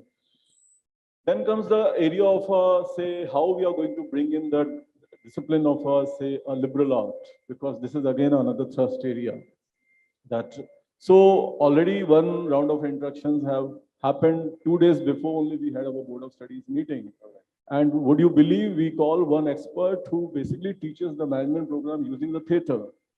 So we want to make it exactly how we have to create that kind of a bucket of liberal art courses where we shall not be forcing students to pick up something which they are not willing. Yeah. So we want to give them a good kind of a choices so that probably they become more sensitive to the society, their concerns, and probably accordingly they must be developing their own skills and spines. So these are the initial things which we have initiated already. Of course, this process of, say, having a kind of liberty of picking your program, leaving it in between, then again joining it, perhaps it may happen in a coming time, passing time, though I don't see much of say, this kind of a thing. It may be few cases. Few, when I say few, probably not even 1% for a given university. But as the things would unfold, we'll try to see and we will be responding to it. Absolutely, because we've just started on this path. Absolutely. Right, but let me tell you, on another forum, I was telling this thing, that taking admission in one program, then taking a sabbatical, then taking admission to another university to complete your program. So some eyebrows were raised that, well, this is not feasible. So I said that, well, madam may be in agreement with me. So I said, it's not difficult at all. Central schools, they have been doing it since ages. See how simple the mechanism they have created, and it has matured like anything. So if a father is basically, my dad was an army officer, so somebody is posted in Chennai, and now he has been shifted to Chandigarh. So I went with my TC to Chandigarh by my principal office. Even my father didn't go. And immediately the things were recorded and probably I was sent to the class. So this kind of compatibility has to be evolved. But of course, what is very common with the central school system, which need to be brought into the university system, is the standardization of education. Otherwise, there will be a big mismatch. Thank you for that, sir. Professor Voletti, I'd like to pass on the same question to you, as well. Where do you see your university taking the new NEP program forward? How are they going to take it forward? Thank you very much. Good evening, everyone. So before I go to answering the question, let me just share my feelings. The moment I entered in the morning, I felt I am privileged, honored, and fortunate to be in this room, which is having, even though most of the chairs are vacant now, in the morning I have seen it is completely flooded with the souls who are having so much of wisdom with them. Not only that, the most important thing I would like to emphasize now is each one of them, if we calculate the teaching hours, the counseling hours, the training hours, they have contributed in making this country proud. They have contributed in making each student be successful. Is enormous. If you count them, let me tell you very honestly and proudly, that must not be around 2 to 3 million teaching hours. Can you believe this? This is the room. So we have contributed at least 30 lakh hours of teaching and making this world a better place to live. So let us congratulate ourselves. Before going into all this stuff, let us clap for ourselves that we have done so much, a big thing for this world.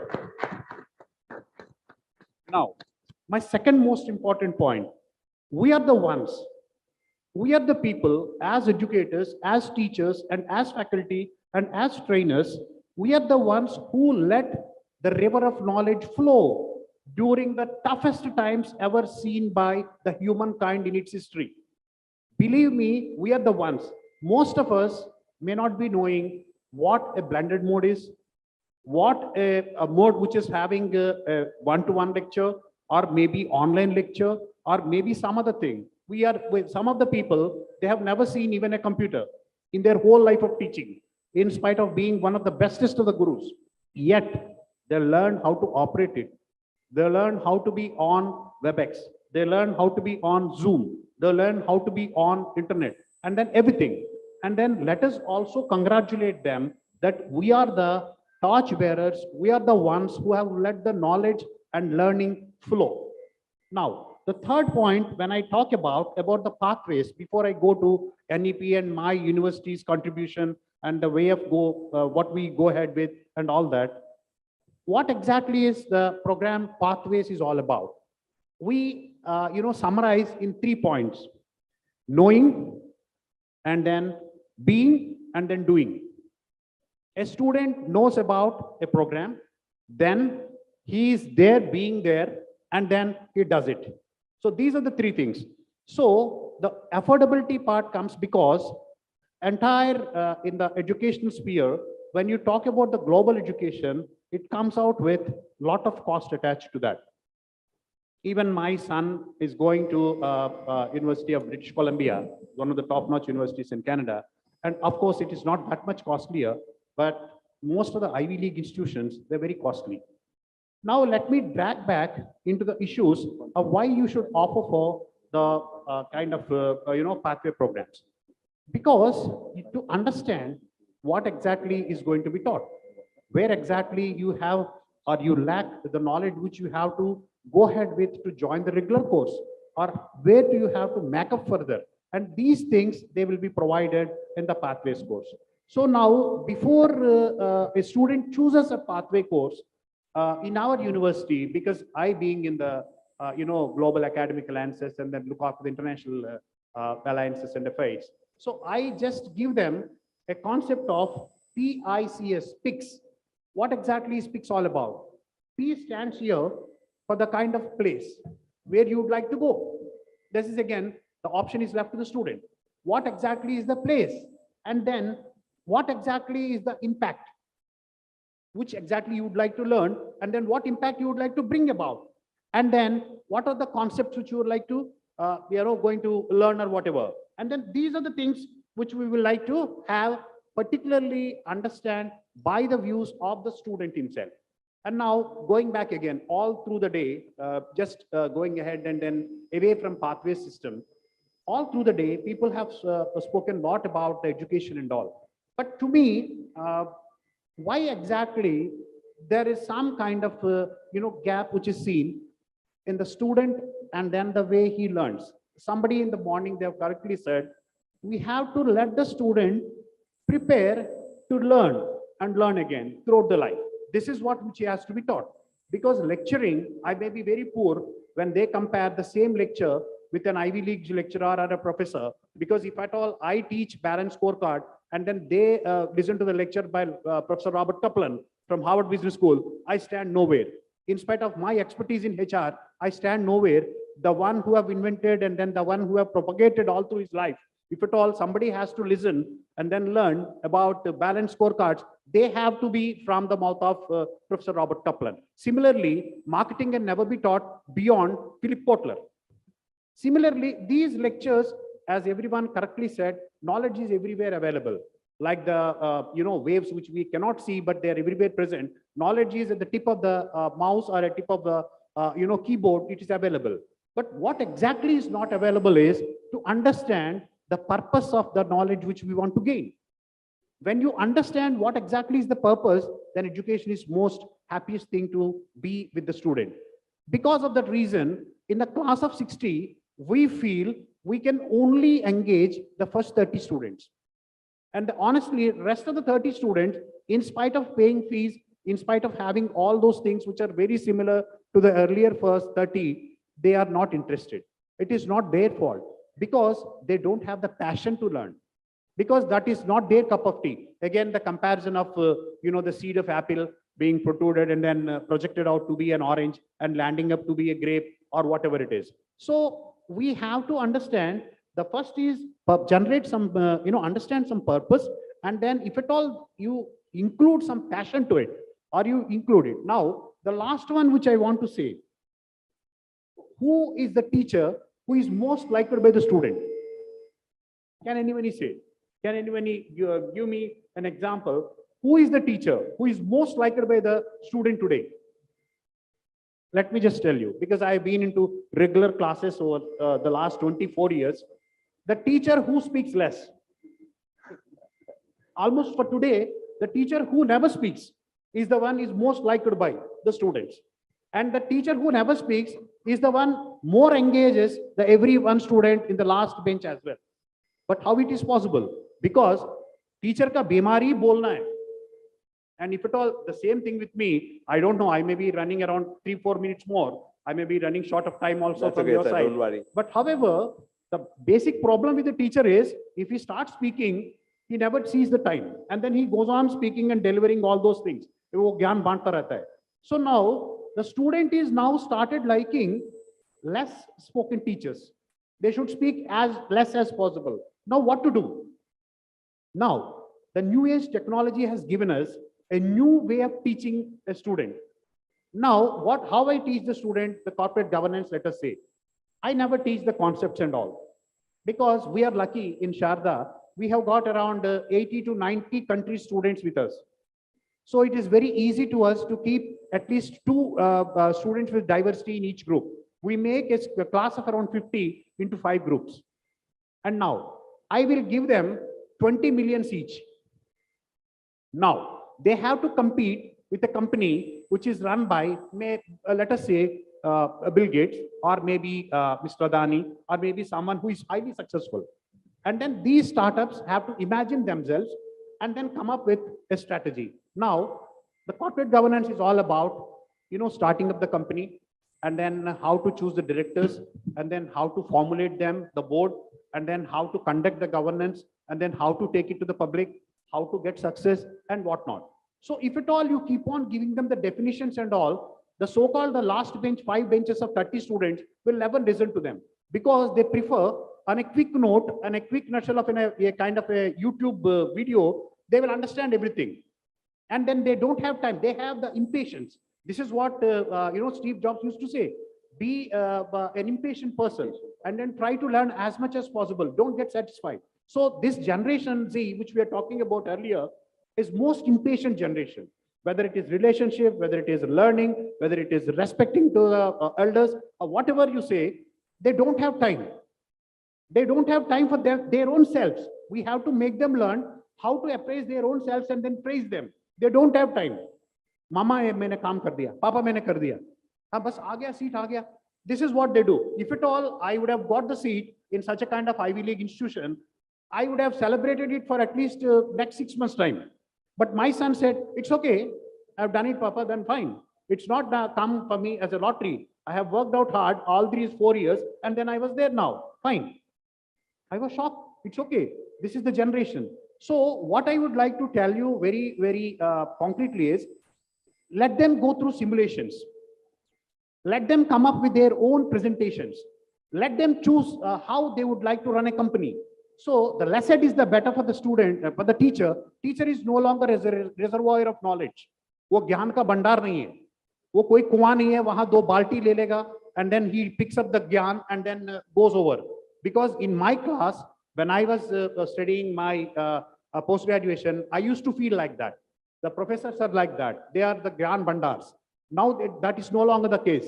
And then we have to be very careful. If at all we quote something, or if at all we refer something, student will come back and ask us that this is not the case, sir. Because He will be, while we are lecturing here, he will be switching on his computer or maybe a laptop or maybe a mobile and then saying, sir, this is not the statistics which were given. These are the ones which are the real ones, because these statistics are of yesterday's. Today, the share has fallen down and then the company is on this format. So this is how things are going. For the last thing, was the question posed to me was how exactly NEP is going on with us. So NEP is, NEP 2020 is a vision document by yet another visionary, Honorable Prime Minister of India. And then he has given the complete authority and then freedom with some of the wizards like Kasturi Ranganji and so on and so forth. So these legends, with their experience and expertise, they have assimilated their thoughts after having seen the global scenario of education as well as the Indian scenario, and then converging them towards one policy statement. And then that has been generated as NEP 2020. Now to accommodate the NEP, and then fortunately, unfortunately, for example, I will take one small case with you to share. I myself personally, which is one Professor Janice Motula, she is there as Pro Vice Chancellor International Affairs with the University of Cincinnati. And then there is a student, Sujan. And then due to his ill health in COVID, he could not complete the last 2 semesters. And in fact, he was there in US, but he could not attend and he failed. He failed around 12 subjects, that is 12 courses. And then that is amounting towards around 34 or 36 credits. So Professor Jenny has written me, Professor Raju, we are requesting you, he's an person of Indian origin, and then he has been there as an engineering undergraduate with us studying BTech, and then he has cleared up to 6 semesters, and then I am sharing the transcripts with you. If there is any kind of mapping and all is possible, because we have an undertaking and understanding with them and a collaborative arrangement with them, which we have with around 290 further top-notch universities across the world at Sharda. And then I just have gone through, and then now I am facilitating the guy, Sujesh, to take the course for the next 1 year over here, and then followed by an MBA with much lesser cost. This is what NEP in nutshell altogether. And then earlier, those are the days where we used to talk about multidisciplinary. Now it is no longer multidisciplinary. NEP has glided towards interdisciplinary. There is no such degree like BA in arts. With NEP in full swing, in full operational form, maybe 1 or 2 years down the line, what we could see is, in the morning, somebody was asking, why don't you come up with some curriculum for music? Believe me, her wish will be fulfilled in next 2-3 years. You will be witnessing degrees. A person will be having 44 credits or 54 credits in music, and then 36 credits in social development and community connect, and rest of 120 credits in engineering sciences. So his graduation or his undergraduation will be just a graduate degree from a university. And then it doesn't mean also this interdisciplinary degree will be from one university. It will be shared by 2, or it will be jointly given by 2, or it will be done in 40-60% or whatever. You have a bank. You will be having a bank here, and you will be having a bank in US. You will be having dollars. You will be having sterling pound. You will be having Indian rupees. So what is the amount totally which you have? You will have clubbing all these 3 together. That is what NEP is all about. So again, being a teacher by virtue and by profession, I will keep on speaking like that, and I don't want to trouble you much. And then if at all any further queries are there, I am ready to 24/7, I'm ready to accept that and then give you the information. And then you are very welcome to portals of Sharda or to campus of Sharda anytime you want. And then with this, I take my heartiest thanks to him. And then I'm ready for Thank any you. questions, sir. Thank you so much. I'd just like to say, you were saying that the Gen Z doesn't really give themselves time to celebrate every new winning that they've had, like getting into an Ivy League and all. I'd say the only reason for that is because the competition in today's date is so strong. They don't want to lose focus and they just want to move ahead in life, right? Saurav, I'm going to ask, obviously, the last question for the evening from you. You've heard, obviously, Professor Upadhyay, he's from Dubai. You've heard him speak. You've heard the Indian universities and the Indian schools throughout the day speak. My question to you is, what do you think in today's date is required in terms of what sort of pathway programs are required for Indian students to be able to match up to what we have in the international curriculum happening at the moment? Thanks, Rajat, for this question, and good evening, all. I think most of the pathways and affordabilities topic has been covered by our panelists. So the question's answer is, I think Indian curriculum has all the materials which is required for any pathways internationally. And being personally, me being working with a public university, we want to let all the students, it's just not marks based, a 70 or 80 or 90% student, we don't want to quantify it. We have kept the criteria in such a way so that all the students can have the options to study abroad with one of the top ranking universities in Canada. And I think most of the international universities are coming up with this idea, and they have certain amount of seats. We have made it completely open for all the students. And with certain universities, they have some seats who those students can come who can have the affordability options or the criteria options. So I think Indian education system is lacking nowhere where they can say that the student is not eligible for any pathway programs. Thank you for that. I'd just like to end the evening by thanking you all. I know you've been here through the day with a lot of patience. Thank you all for coming. And thank you for the audience for having the patience to listen to all of us. Just like to give out mementos to all of you and have a quick picture with all of you, if I may. Sorry. Anyone, any questions?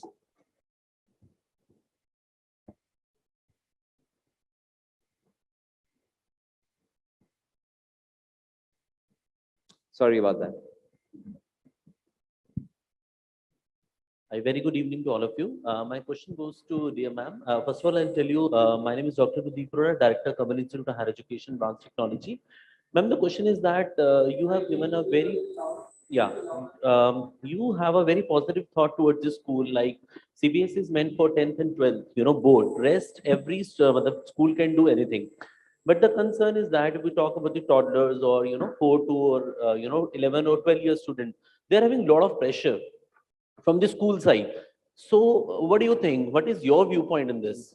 So this is a major question that struck in my mind in today's evening. So what is your viewpoint for this, ma'am? बहुत अच्छा question पूछा आपने. I think 11th and 12th के बच्चे सबसे ज्यादा pressure में रहते हैं, राइट? और प्रेशर में रहते क्यों हैं उसका हमने एक बार पहले भी डिस्कशन किया. बिकॉज जब वो like the child comes into class 9th, then we start discussing with him कि आगे जाके you have to choose one subject, either you have to go to science, arts, commerce. ठीक है, 3 choices उसको देना शुरू कर देते हैं, but he is not serious at that time. 10th आ जाता है, 10th का एग्जाम हो जाता है. आफ्टर दैट बेचारा बच्चा जिसको पता है कि मैं कर ही नहीं सकता, राइट, वो तो फिर भी सोचता है मुझे ह्यूमैनिटीज में जाना है. फॉर एग्जाम्पल मैं अपनी बेटी का एग्जाम्पल दूंगी. बेटा मेरा IIT चेन्नई में है. He was very clear at the time of completing his 9th कि he has to prepare for IIT. उसको पता था IIT होता है and he was very clear. तो ठीक है, बीइंग ए मदर मैंने उसको IIT का प्रिपरेशन कराया एंड बहुत स्मूथ गया एंड ही गॉट एडमिशन. बेटी का जो मैंने देखा, तो ही मैं बोल रही हूँ, बीइंग ए पेरेंट हमें फोर्स नहीं करना चाहिए. बेटी का मैंने देखा उसका मैथ्स में ज्यादा इंटरेस्ट नहीं है, राइट? तो शी इज लाइक कि मैं मैथ इतना अच्छा नहीं कर सकती, तो I will be not justifying physics and chemistry, right, if I am taking engineering subject. तो शी इज लाइक मम्मा मैं क्या करूं. मैंने कहा आपके लिए इंजीनियरिंग नहीं बना है, इवन मेडिकल भी आपके लिए नहीं बना है, बिकॉज उसमें फिजिक्स आपको करना पड़ेगा. तो बेटर है आपका क्या अच्छा लगता है, because she is good in drama, language, dance, ये सब चीजें उसको अच्छी लगती है. तो आई सेड अब NEP ने तो आपके लिए वैसे भी बहुत सारी ऑप्शंस खोल दी हैं, ठीक है. तो नाउ शी इज हैप्पी कि हाँ मेरे ऊपर कोई फोर्स नहीं कर रहा, I can go into humanities और मैं कुछ भी कर सकती हूँ. अभी आपका जो आंसर है वो ये है कि NEP जो आया है ना, अगर हम इसको अच्छे से समझ लेंगे, बिकॉज अभी तक प्रिंसिपल्स को भी समझ में नहीं आया, फ्रैंकली स्पीकिंग, क्योंकि ये बहुत रिग्रस है, ये डॉक्यूमेंट बहुत बड़ा है, वी हैव टू अंडरस्टैंड, और इसको इम्प्लीमेंट करने में अभी 2-3 साल लगेंगे. राइट? तो वी हैव टू अंडरस्टैंड कि क्या क्या चॉइसेस मिली हैं, how it is going to be implemented in that spirit. हम इंडियंस की एक प्रॉब्लम है जो मैं आपके साथ शेयर करती हूँ, जो सीसीई के टाइम भी हुआ था। जैसे ही कोई नया इनोवेशन आता है, we start doing that without understanding the spirit अच्छे से। तभी हमें सीसी को समझ में 2009 में स्टार्ट हुआ था। देन उसको समझते समझते जब तक हम उसको कर पा रहे थे, किसी भी वजह से वो चला गया, and then again board came. But हम लोग भाग के शुरू कर देते हैं, वो नहीं करना चाहिए। एनईपी को समझिए अच्छा से। एनईपी के पास बहुत सारी चॉइसेस हैं। अब बच्चे को कोई फोर्स नहीं होगा। अगर एनईपी समझ लिया ना हमने, और हमने बच्चों को समझा दिया कि what are the choices for you, कोई प्रेशर में नहीं आएगा, बिकॉज उसमें बहुत वास्ट चॉइसेस हैं। और अभी आप लोग भी देख रहे हो कितनी सारी यूनिवर्सिटीज आ गई हैं। हमारे टाइम में इतनी यूनिवर्सिटीज नहीं थी, अभी लिबरल यूनिवर्सिटीज आ गई हैं। और आप कितने यूनिवर्सिटीज के पर्संस को पैनल पे भी सुन चुके हो। तो चॉइसेस आर देयर, बहुत सारी चॉइसेस हैं। बट वो चॉइसेस बच्चों को बताना जरूरी है। They should not be under pressure कि भैया हमें तो बस इन 3 चीजों में से ही चुनना है। अभी भी मोस्ट ऑफ द स्टूडेंट्स को ना बस 4-5 चॉइसेस ही पता है। दे डोंट नो कि ह्यूमैनिटीज है तो ह्यूमैनिटीज में आगे क्या क्या एक्सप्लोर कर सकते हैं, राइट? और अभी जो चीज आ रही है कि बायो के साथ आप म्यूजिक ले सकते हो, ठीक है? अभी तक मेरे बेटी के लिए मैं वो चीज क्यों नहीं करी, क्योंकि एनईपी अभी पूरी तरीके से इंप्लीमेंट नहीं हुआ। लेकिन आने वाले बच्चों के लिए तो चॉइस अच्छी है। उसको मैथ्स नहीं आता तो मैथ्स ना ले, वो बायो के साथ साइकोलॉजी ले सकता है, वो बायो के साथ मैथ्स म्यूजिक ले सकता है, ड्राइंग ले सकता है, पेंटिंग ले सकता है। तो वो चीज जब हमें समझ में आ जाएगी तो मुझे लगता है आगे आने वाले 2-3 साल के बाद किसी बच्चे पे कोई प्रेशर रहने वाला नहीं है। Thank you so much, ma'am. 1 second, sir. Just can I add 2 minutes of supporting Please, sir, please. ma'am's views very quickly? Sir, actually, you have posed a question, how to reduce the pressure over the children. My answer is, let us take a backward integration. You develop pressure on you and I develop pressure on me. The ecosystem has to change. It is not the pressure on the child, it is the pressure on the parent. For example, if my child asks me when he is born, he cannot speak, and then after 2 years, if he starts speaking, Papa, I want to ride my Ferrari when I am 10 years old. I am giving you 8 years time, so make up to Ferrari. But I am driving my Maruti Esteem, and then I am struggling to go, fill it up the tank every 2 days. This is my condition. Then I start feeling pressure. But in turn, what we do is, we don't want to go from Maruti Esteem to Ferrari or Maserati or maybe Aston Martin. These are the pressure points. No child will be asking their parent. And then you become Mr. Ambani, and then I'm giving you a chance for next 20 years. I'm giving you a chance, Papa, let us grow together. I will put myself into that. But however, you are the one who have to prove. Let us say, if my child has to take an admission into IIT, I am not sending him to IIT just because he will be learning much beyond the normal student. I am sending him to IIT because Sharma ji का बच्चा और वर्मा जी का बच्चा वहां पढ़ रहे हैं। पहली बात, मुझे तो पढ़वाना ही है। सेकंड पॉइंट, मेरा बच्चा अगर वहां पढ़ेगा, ये जो विप्रो में काम कर रहा था 5 साल से, ये तो उससे ऊपर जाएगा। माइक्रोसॉफ्ट तो पक्का है मेरे लिए। The second point, and the third point is my social status will be 100-fold increased than my son's status. Whether at times it so happens when this kind of robotic teaching and robotic studies happen to the students, and then the parents also are being ignored by the children. They went off maybe to US or maybe other places, and then they ignore the parents. Now at the end of the day, what I feel and then say is, let us start from ourselves. Let us try to change the ecosystem. Don't try to say how to reduce the pressure on the children. Pressure is not been built on the children on their own. We are the ones who develop the pressure on the children. So let us develop pressure on ourselves. Let us become billionaires. By the target of 2030, India should see at least 1 million billionaires. Then keep the pressure on the parent. Don't talk about the children, what they study, what they do, what they're not doing. And then let us do one thing. Let us have at least Tesla companies, car making projects here, 35 in number, because the production has to be so high that we all need to buy $1 million a car. So for that, you have to increase your potential. So keep the pressure on you, then there will not be any question. So now we are driving a Honda City. Now let us choose to drive a Mercedes, S-Class, not only normal one, S-Class Mercedes we have to do. And then keep the pressure on you. You can never imagine driving a Mercedes and the other minute you say, पागल हो गया क्या, दिमाग खराब हो गया. Mercedes चलाएगा, शक्ल देखना अपना. So this is what our answer would be. So we will not take pressure. So let us take pressure on our side rather than putting pressure on children. Let them enjoy their childhood. Let them enjoy their, उनका जवानी, उनकी बचपन, उनकी शरारतें, सब enjoy करने दीजिएगा. These students and then these children, they never quarrel with their friends. They never fight in the ground. They never played, regular games. They are only playing, with their keyboards and then with their gadgets and all. So let them play not with their fingers and then with their legs also, and then see the evening sun, the rising sun in the morning, maybe some stars in the evening, not on the virtual screen and then screensavers which have been given in their phones and then computers. So let us do that. Then there will not be any pressure at all. They will come happily and then they will, once in a while, they will ask, "Kahan tak aaya papa? Ferrari kahan tak aayi?" मैं तो कह दूंगा अब मुजफ्फरनगर पहुंच गया है, आता रहेगा. Thank you very much. Thank you so much for that answer. I think you flipped the whole concept the other way around and put the pressure back on the parents now than on the kids. Thank you so much for that. Anyone, any questions?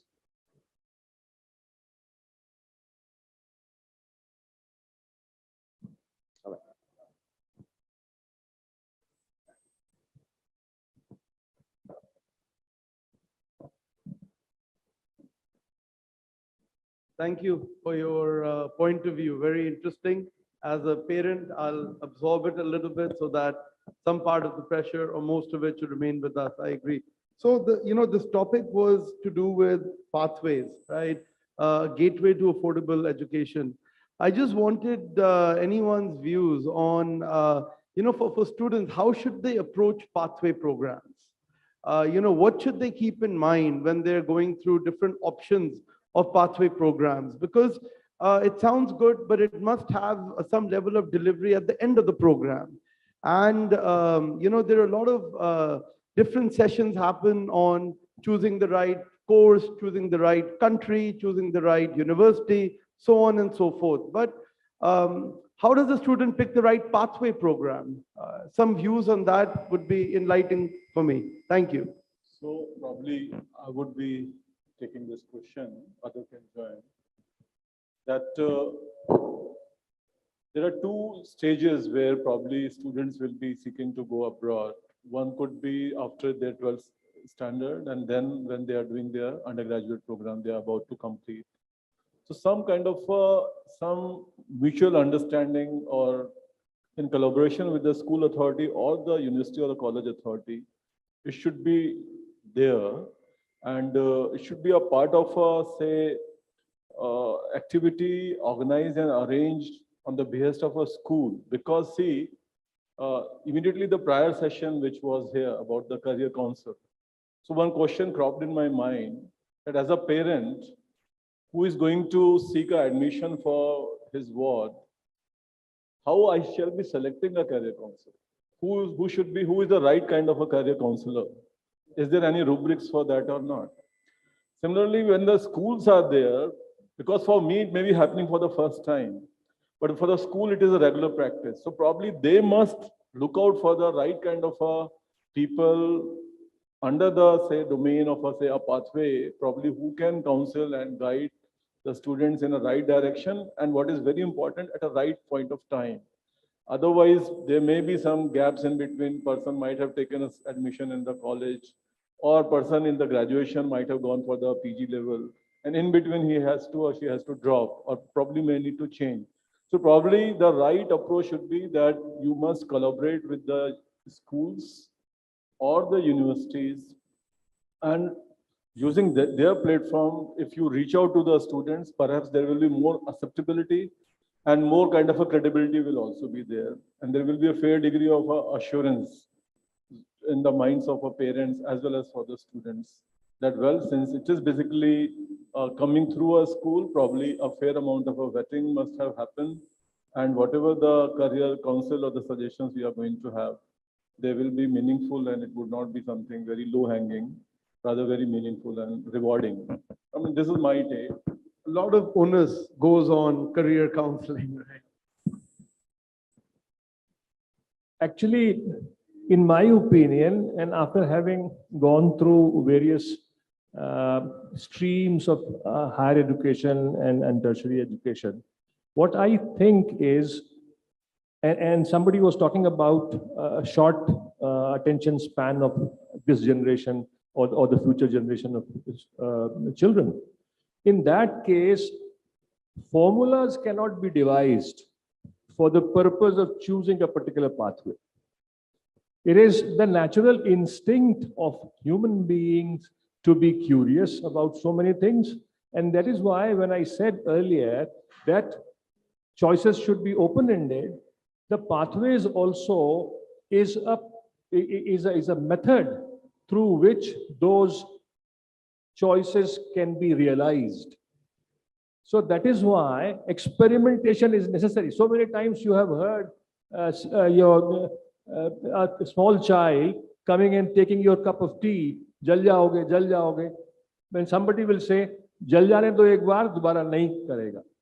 So thoda sa jal jaane dene ka bhi mauka hona chahiye. Otherwise, if you are regimenting, and somebody was saying this, आप कोई pathway या कोई course किसी के लिए design करके उसके ऊपर थोप नहीं सकते, थोपना नहीं चाहिए. It is better that let them experiment. And that is where these pathways come in much handy than going somewhere else. I was till class 5, just to take an example, a student who would get 100 out of 100 in mathematics. And I was declared, just because my father was an engineer, that he'll become the greatest engineer on earth. And then slowly and gradually, when 5 marks were less in the class 6, 10 marks were less in 7th, and another 20 marks were less in 8th, I started feeling nervous. And till date, I am very poor as far as numbers are concerned, because I developed that phobia under the pressure of expectations. So as my colleague was saying, let them enjoy their childhood. And that is why these pathways that we have at our diplomas, we do not have structured examinations. We conduct so many, and so many of us sitting here might have done that program, how to beat stress as far as high school students are concerned, because so much pressure is there. And more than our system, China has, I was looking at some documentary where thousands of children are sitting in examination halls and parents are waiting outside and they are nervous because otherwise they will not be part of the mainstream of careers. So that is why let them be what they are. They have n number of potential, but that potential cannot be realized by straitjackets, cannot be realized by giving them, a formula that only if you do this, if you don't do this. And again, somebody took that example of 3 idiots. Yes, idiots have to be there in the world to realize something out of the box. That term was used by Professor Sahasrabudhe in the morning. It is not only out of the box. It has to be out of the world. Ideas out of the world are coming up.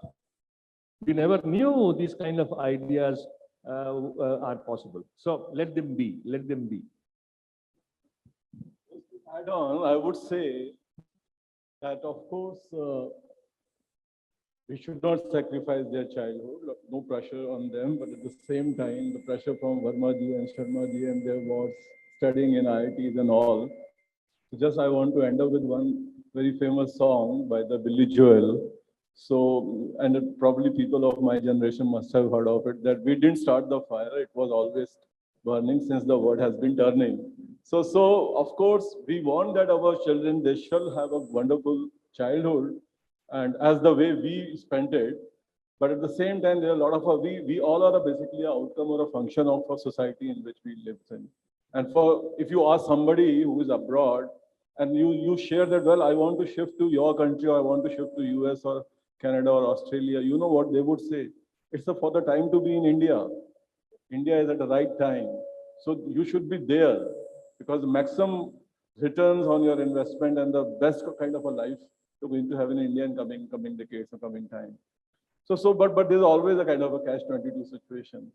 So again, just remember this, that it has always been turning since the world, it has always been burning since the world has been turning. So let's live with it.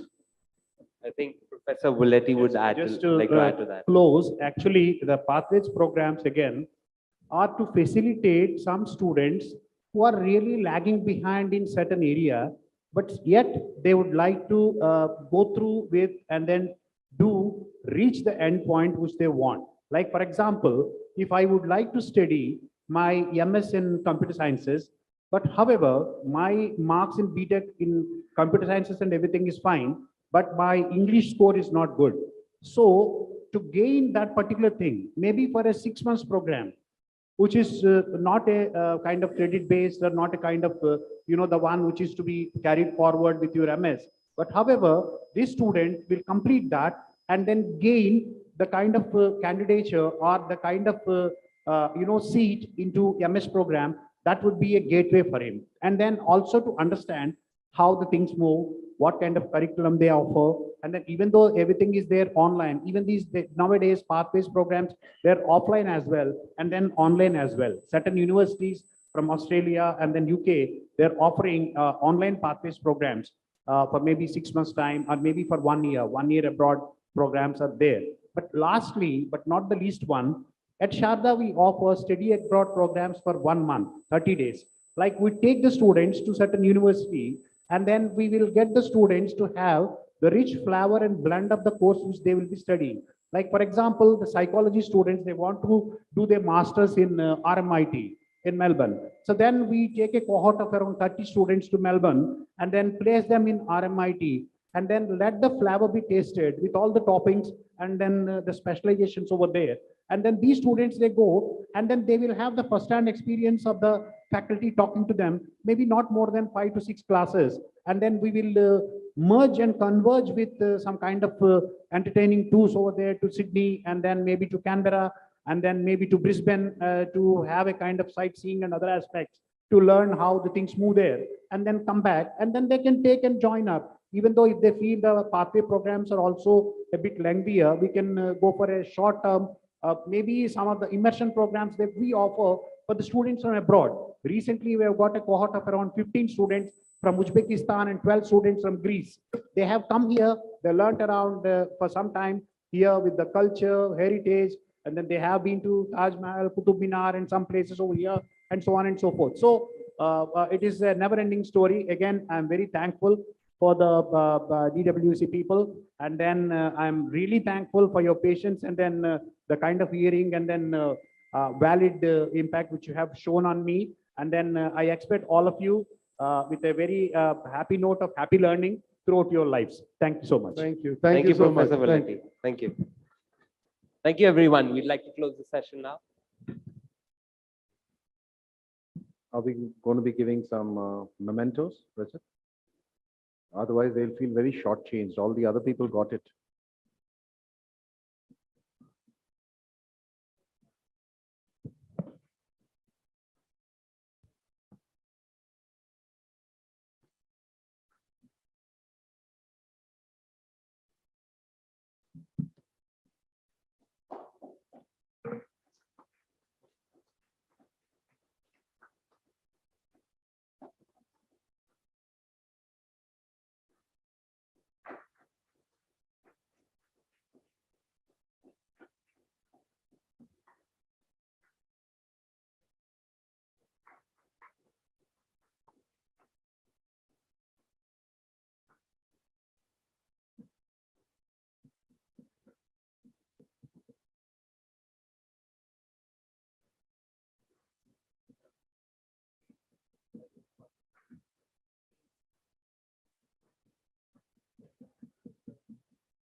Thank you so much to everybody on stage, off stage, for one of the best sessions of today. I think the clincher of this session and definitely for me, the clincher for this session, the biggest takeaway was when you said, let them be. Let them be.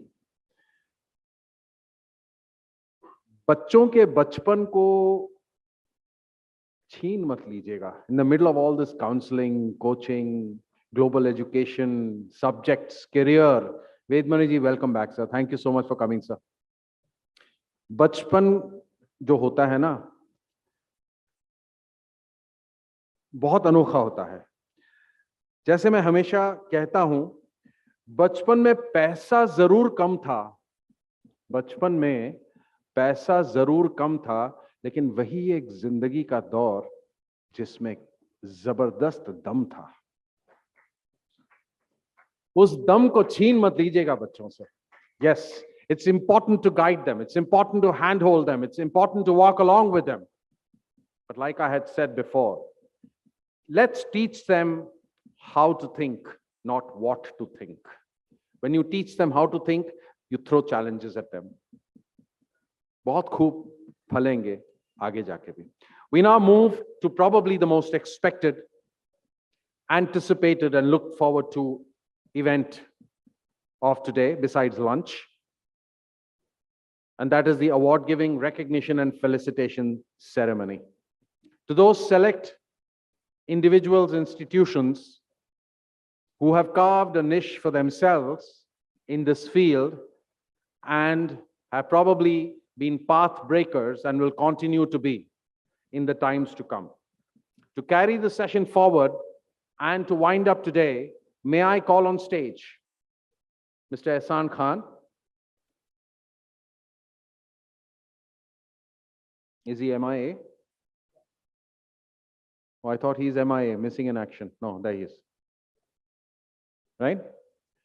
To help navigate us through the session, please. Ehsan Saab, please put your hands together. Some tea and coffee, gentlemen. Thank you very much.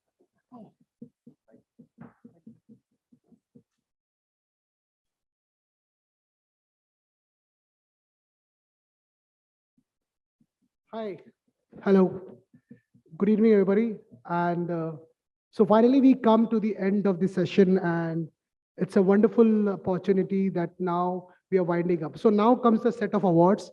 Now, the best part about this function was generally what happens whenever a conclave is taking place. Some nominations are asked from people and then selections are happened, but we didn't go by that way. So we never asked anybody nomination or something like that, and then we selected based on an independent jury, right? So before I start off, I would request Mr. Vedmani Tiwari to come on stage to hand over the awards, and Mr. Varun Khosla, Chairman, to please come on stage to assist Mr. Vedmani Tiwari for giving over the awards. So I'll start off with the school category, and the first award is Model School and Institute of Eminence, a school which has made a name in itself, established in the year 1955, and it's for the leadership of founder principal Dr. Rajni Kumar. So, and now in her spirit, she has created a school which does not need any more recommendations or recognition. The school is a name to reckon with. And if you go on the website of school, even on Teachers' Day function, I have found earlier prime ministers coming up and being there over there. So it's a school which a legacy has been created for a long, long period of time. The awards and achievements of school are testimony to large social involvement of talented and resident students in community and the quest for innovations. Ladies and gentlemen, please put your hand together for Springdale School, Dhola Kua, the most prestigious award for the Model School Institute of Eminence. So this is a school which our generation and students used to aspire to study, and we want others to study. A school which has created a name not only nationally but internationally. So I would request Ms. Indu Kumar, the principal, Bindu Madan, the principal, to come and receive the award on behalf of the school.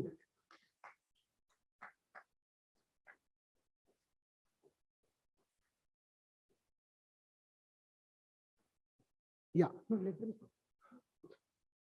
Yeah. So I would request all the award winners to stay back because there will be a media bite after this.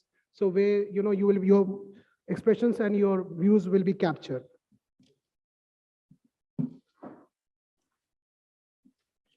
Okay, the second award goes to, it's the fastest growing institute. It's an institute which provides a lot of courses in the field of law, engineering, journalism, and management. It is one of the most preferred and popular institutes of IP University. In a short span of an existence, the institute has had a high benchmark of quality. The award is named as, the fastest growing institute. It goes to Trinity Institute of Innovations and Professional Studies, Greater Noida. Shri VP Tandon, Chairman. I would request Shri VP Tandon, Chairman, himself a very, very active social worker in the field, well connected. In fact, sir had just flown down from UK, London last night to receive this award, especially on my request. He was in Dubai last night and he came to receive this award. Sir.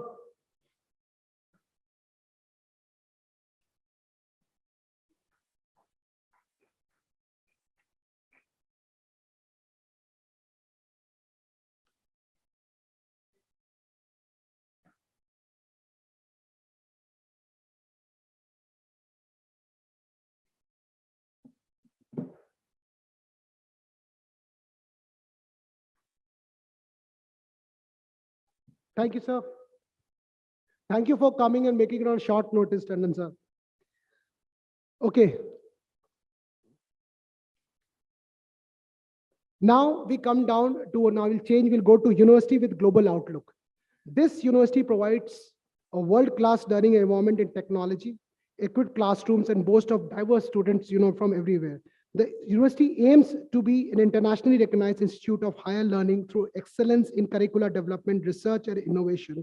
The learning and technical teaching environment at the university is based on practical, result-oriented. And the award goes, University with a Global Outlook goes to GD Goenka University. And I would respect the Vice Chancellor, Honorable Shri Tabrez Ahmed, to please come up and receive the award. Thank you, sir.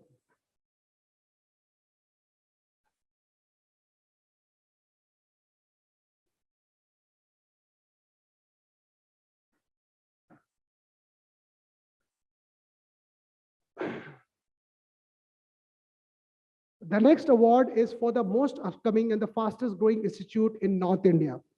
Now, this university has been established by the Act of 23 of 2009 of the Government of Himachal Pradesh. It has recently been added to the most innovative university, prestigious institutions for valuable exemplary contribution in education community, best university with the highest social award for the year 2021, Education Excellence Award, Himachal Ratan Award, Green University Award. So there are multiple, various awards, and it's come up in a very beautiful complex in a campus in Himachal Pradesh. This award goes to Arni University from Himachal Pradesh. I would request Mr. Vivek Singh, Honorable Chancellor of the university, to come and receive the award.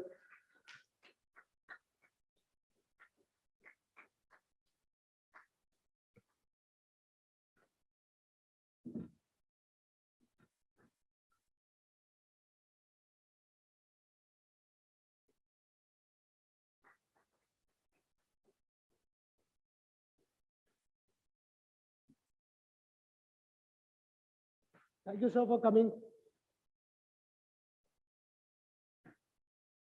So we have schools, we have institutes, and then we have foundations which promote education. All of us know that foundations play a very, very important part in creating, organizing, and nurturing institutes. So our next award is the award for promoting foundation promoting quality education. An organization which believes in quality. It has been set up way back in 2008 by the Arun Bharat Ram family, and it carries a rich legacy of Sri Ram. This organization has right now footprints in 34 schools, including 15,000 students and 15,000 educators across the country and abroad. This institute provides a strong fusion of global practices in education and customization suits to the local context of partner organization. Ladies and gentlemen, please put your hand together for Shri Educare Limited, and I would request Mr. Selam Sheth, Shri Selam Sheth, the CEO of Shri Educare, to come up and take this award. Thank you, sir, for creating institutes of excellence. Shri Ram school has been, it's a name to reckon with, and again, a school of envy and a college of envy across.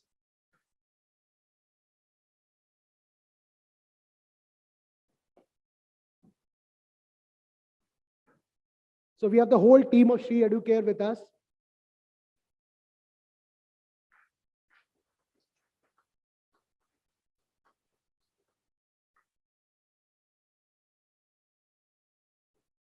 So just to add on, the group also manages Shri Ram College of Commerce, Lady Shri Ram College. So, it's the Shri Ram group, which is there.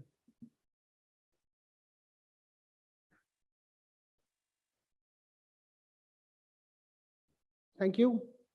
The next award is a model for a model group of institutes. So we have universities, we have schools, we have model group of institutes, deemed universities aspiring to be universities. When we talk about model group, we are looking at, the panel looked at how the group of institutes are shaping up to be maybe a deemed university or a university in features. What are the characteristics they are following? What are the regulatory guidelines they are meeting? So these are the things which were taken forward for. So this award is now being awarded to Mangalmay Group of Institutes and Shri Ayush Mangal, Chief Operating Officer of Mangalmay Group. Is he there? Yeah, please. Yeah. So just once you finish, please go for a media bite. Okay. Established in 2002, and the Mangalmay Group of Institute is one of the premier NAC accredited institute with prime focus on innovation, excellence, nurture global leaders for sustainable future. The vision is to disseminate knowledge in field of management, engineering, biotechnology, commerce, education, driven by creativity and curiosity. So it has been ranked, their MBAs and BTech has been ranked. Thank you, sir, for coming again on a short notice. Thank you so much. I'll request Pooja to now come up and they do the rest of the awards for us. Thank you. Sir will stay. Okay. This is the future of global education conclave, and we have to talk about an institute which is promoting international exposure. When we hear the word, the world is one, there's an institute which comes to our mind. This institute or university has a history of academic excellence and ranks among the world's top universities, known for world-class research and global community and industrial connects. It is among the 7 prestigious institutes in India to be integrated in AWS, recipient of iGWEDGE E-Lead certificate, a university with 44% female student ratio, a commendable job, and that's why we call it University Promoting International Exposure. Ladies and gentlemen, please put your hand together for Sharda University to be awarded in this category of promoting international. I would request Sri Raju C. Voleti, Professor, School of Business Studies and Director, Global Academic Alliance, to come and receive the award.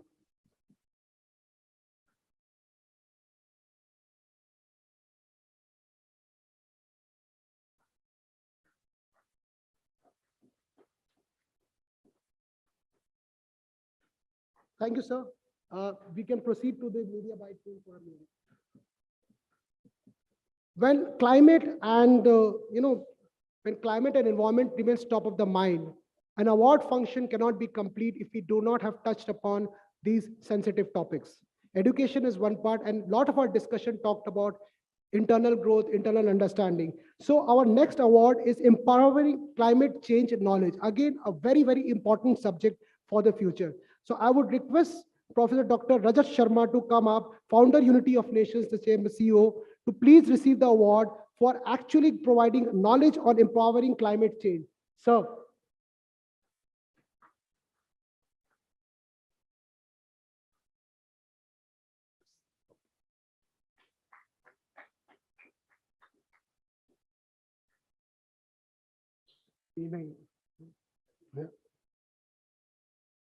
Okay.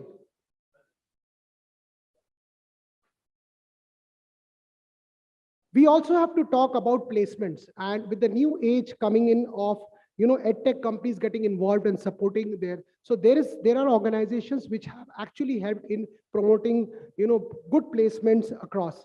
And one of them is a part of our session itself. The best placement oriented edtech goes to Hopping Minds. I request, I forgot the name, sorry. Ishant, sorry, to please come up. Ishant Kapoor to please come up and receive the award for the best placement oriented edtech. I think Maharishi got missed out.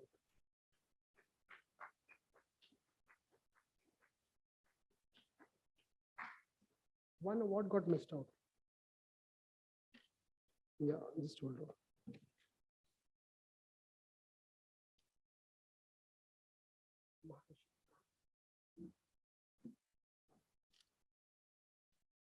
Okay. Then we have the upcoming University of NCR plus Uttar Pradesh. This university was established under Uttar Pradesh Act of 31, 2001 notification of 573.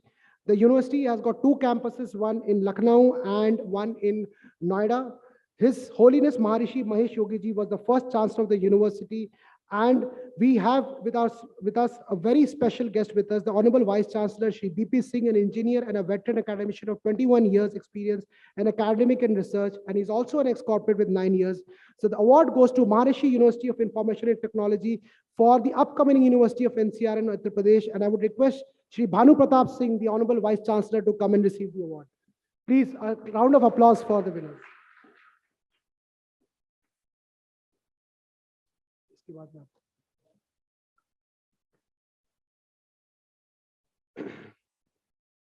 Sir, the media bites syncs up. And I would also like to mention a special thanks, sir, BP Singh, sir, to your chancellor for actually, I mean, the way he spoke on the phone was as if I felt I knew him very well. Please give my records because I understood, with power comes humility. And the way he spoke and the way he actually blessed the event, though he was not there, it really touched my heart because when I was interacting with a lot of people of high designation, he spoke so well and so nicely. Please give our regards. And I understand why this university is rising very high. Thank you so much, sir, for coming. That's a special word for chancellors. Another big, we have another big university which has come up in very good placement records. It's showing a very, very promising future for North. And the university is big and it follows very, very extreme high standards of selection and as well as the curriculum. One of the best university and the emerging university in the placement sector. Ladies and gentlemen, please put your hand together for GLA University, and I will request Mr. Avinash to come up and take the award. Please, sir.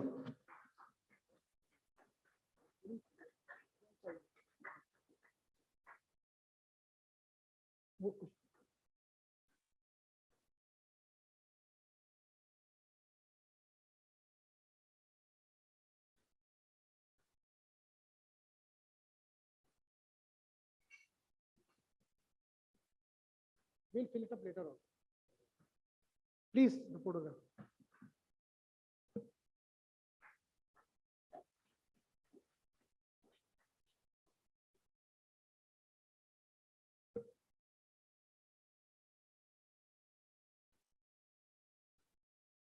For the next award, a very special award, to announce that award, I would request upon Mr. Vineet Malhotra, President of Dynamic World Education Community, to announce the award and also the award for our partners.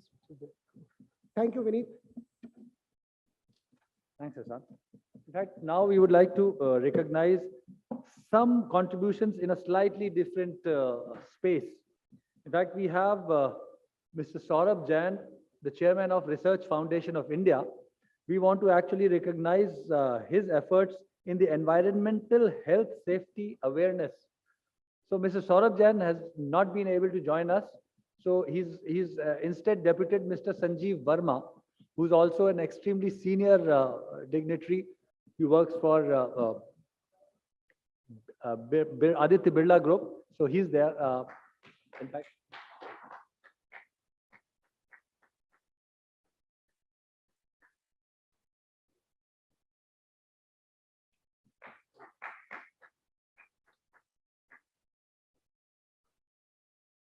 that's the last one.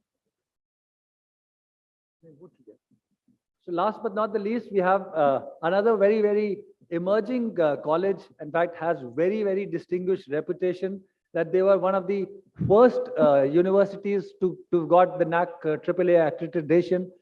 We have Mr. K.K. Gupta from Agarwal College, Vallabhgarh. So Mr. Gupta, please would you join us?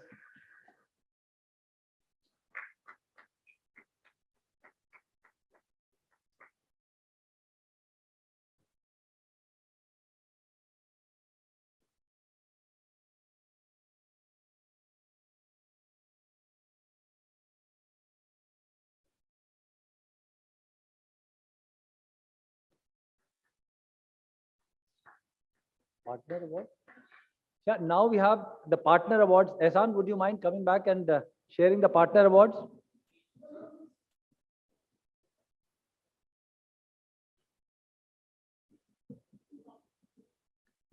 He has the list, actually, the details. The details, the list of the partner awards. Okay. Okay, so we have, see, now we have the partners award.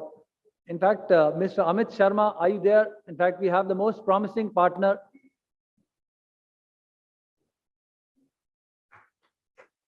So Amit has been one of our initial partners, and he's done a commendable job in terms of, you see, taking extra initiatives and making DWEC a household name. Thank you, Amit. Well done.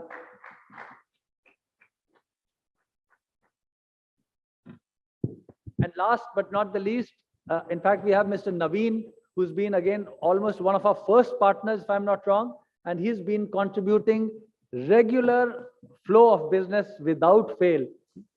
In fact, our sincere thanks to Naveen.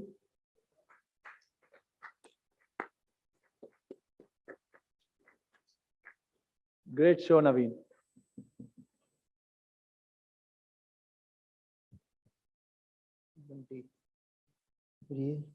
So that's it for the evening. Thank you, Mr. Tiwari. Thank you, Ms. Pooja.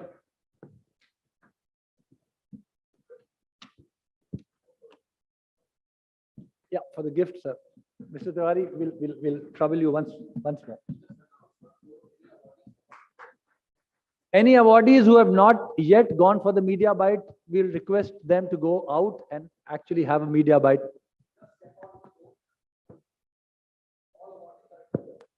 Any person who's got an award just now, please step out in case you have not gone to the media bite.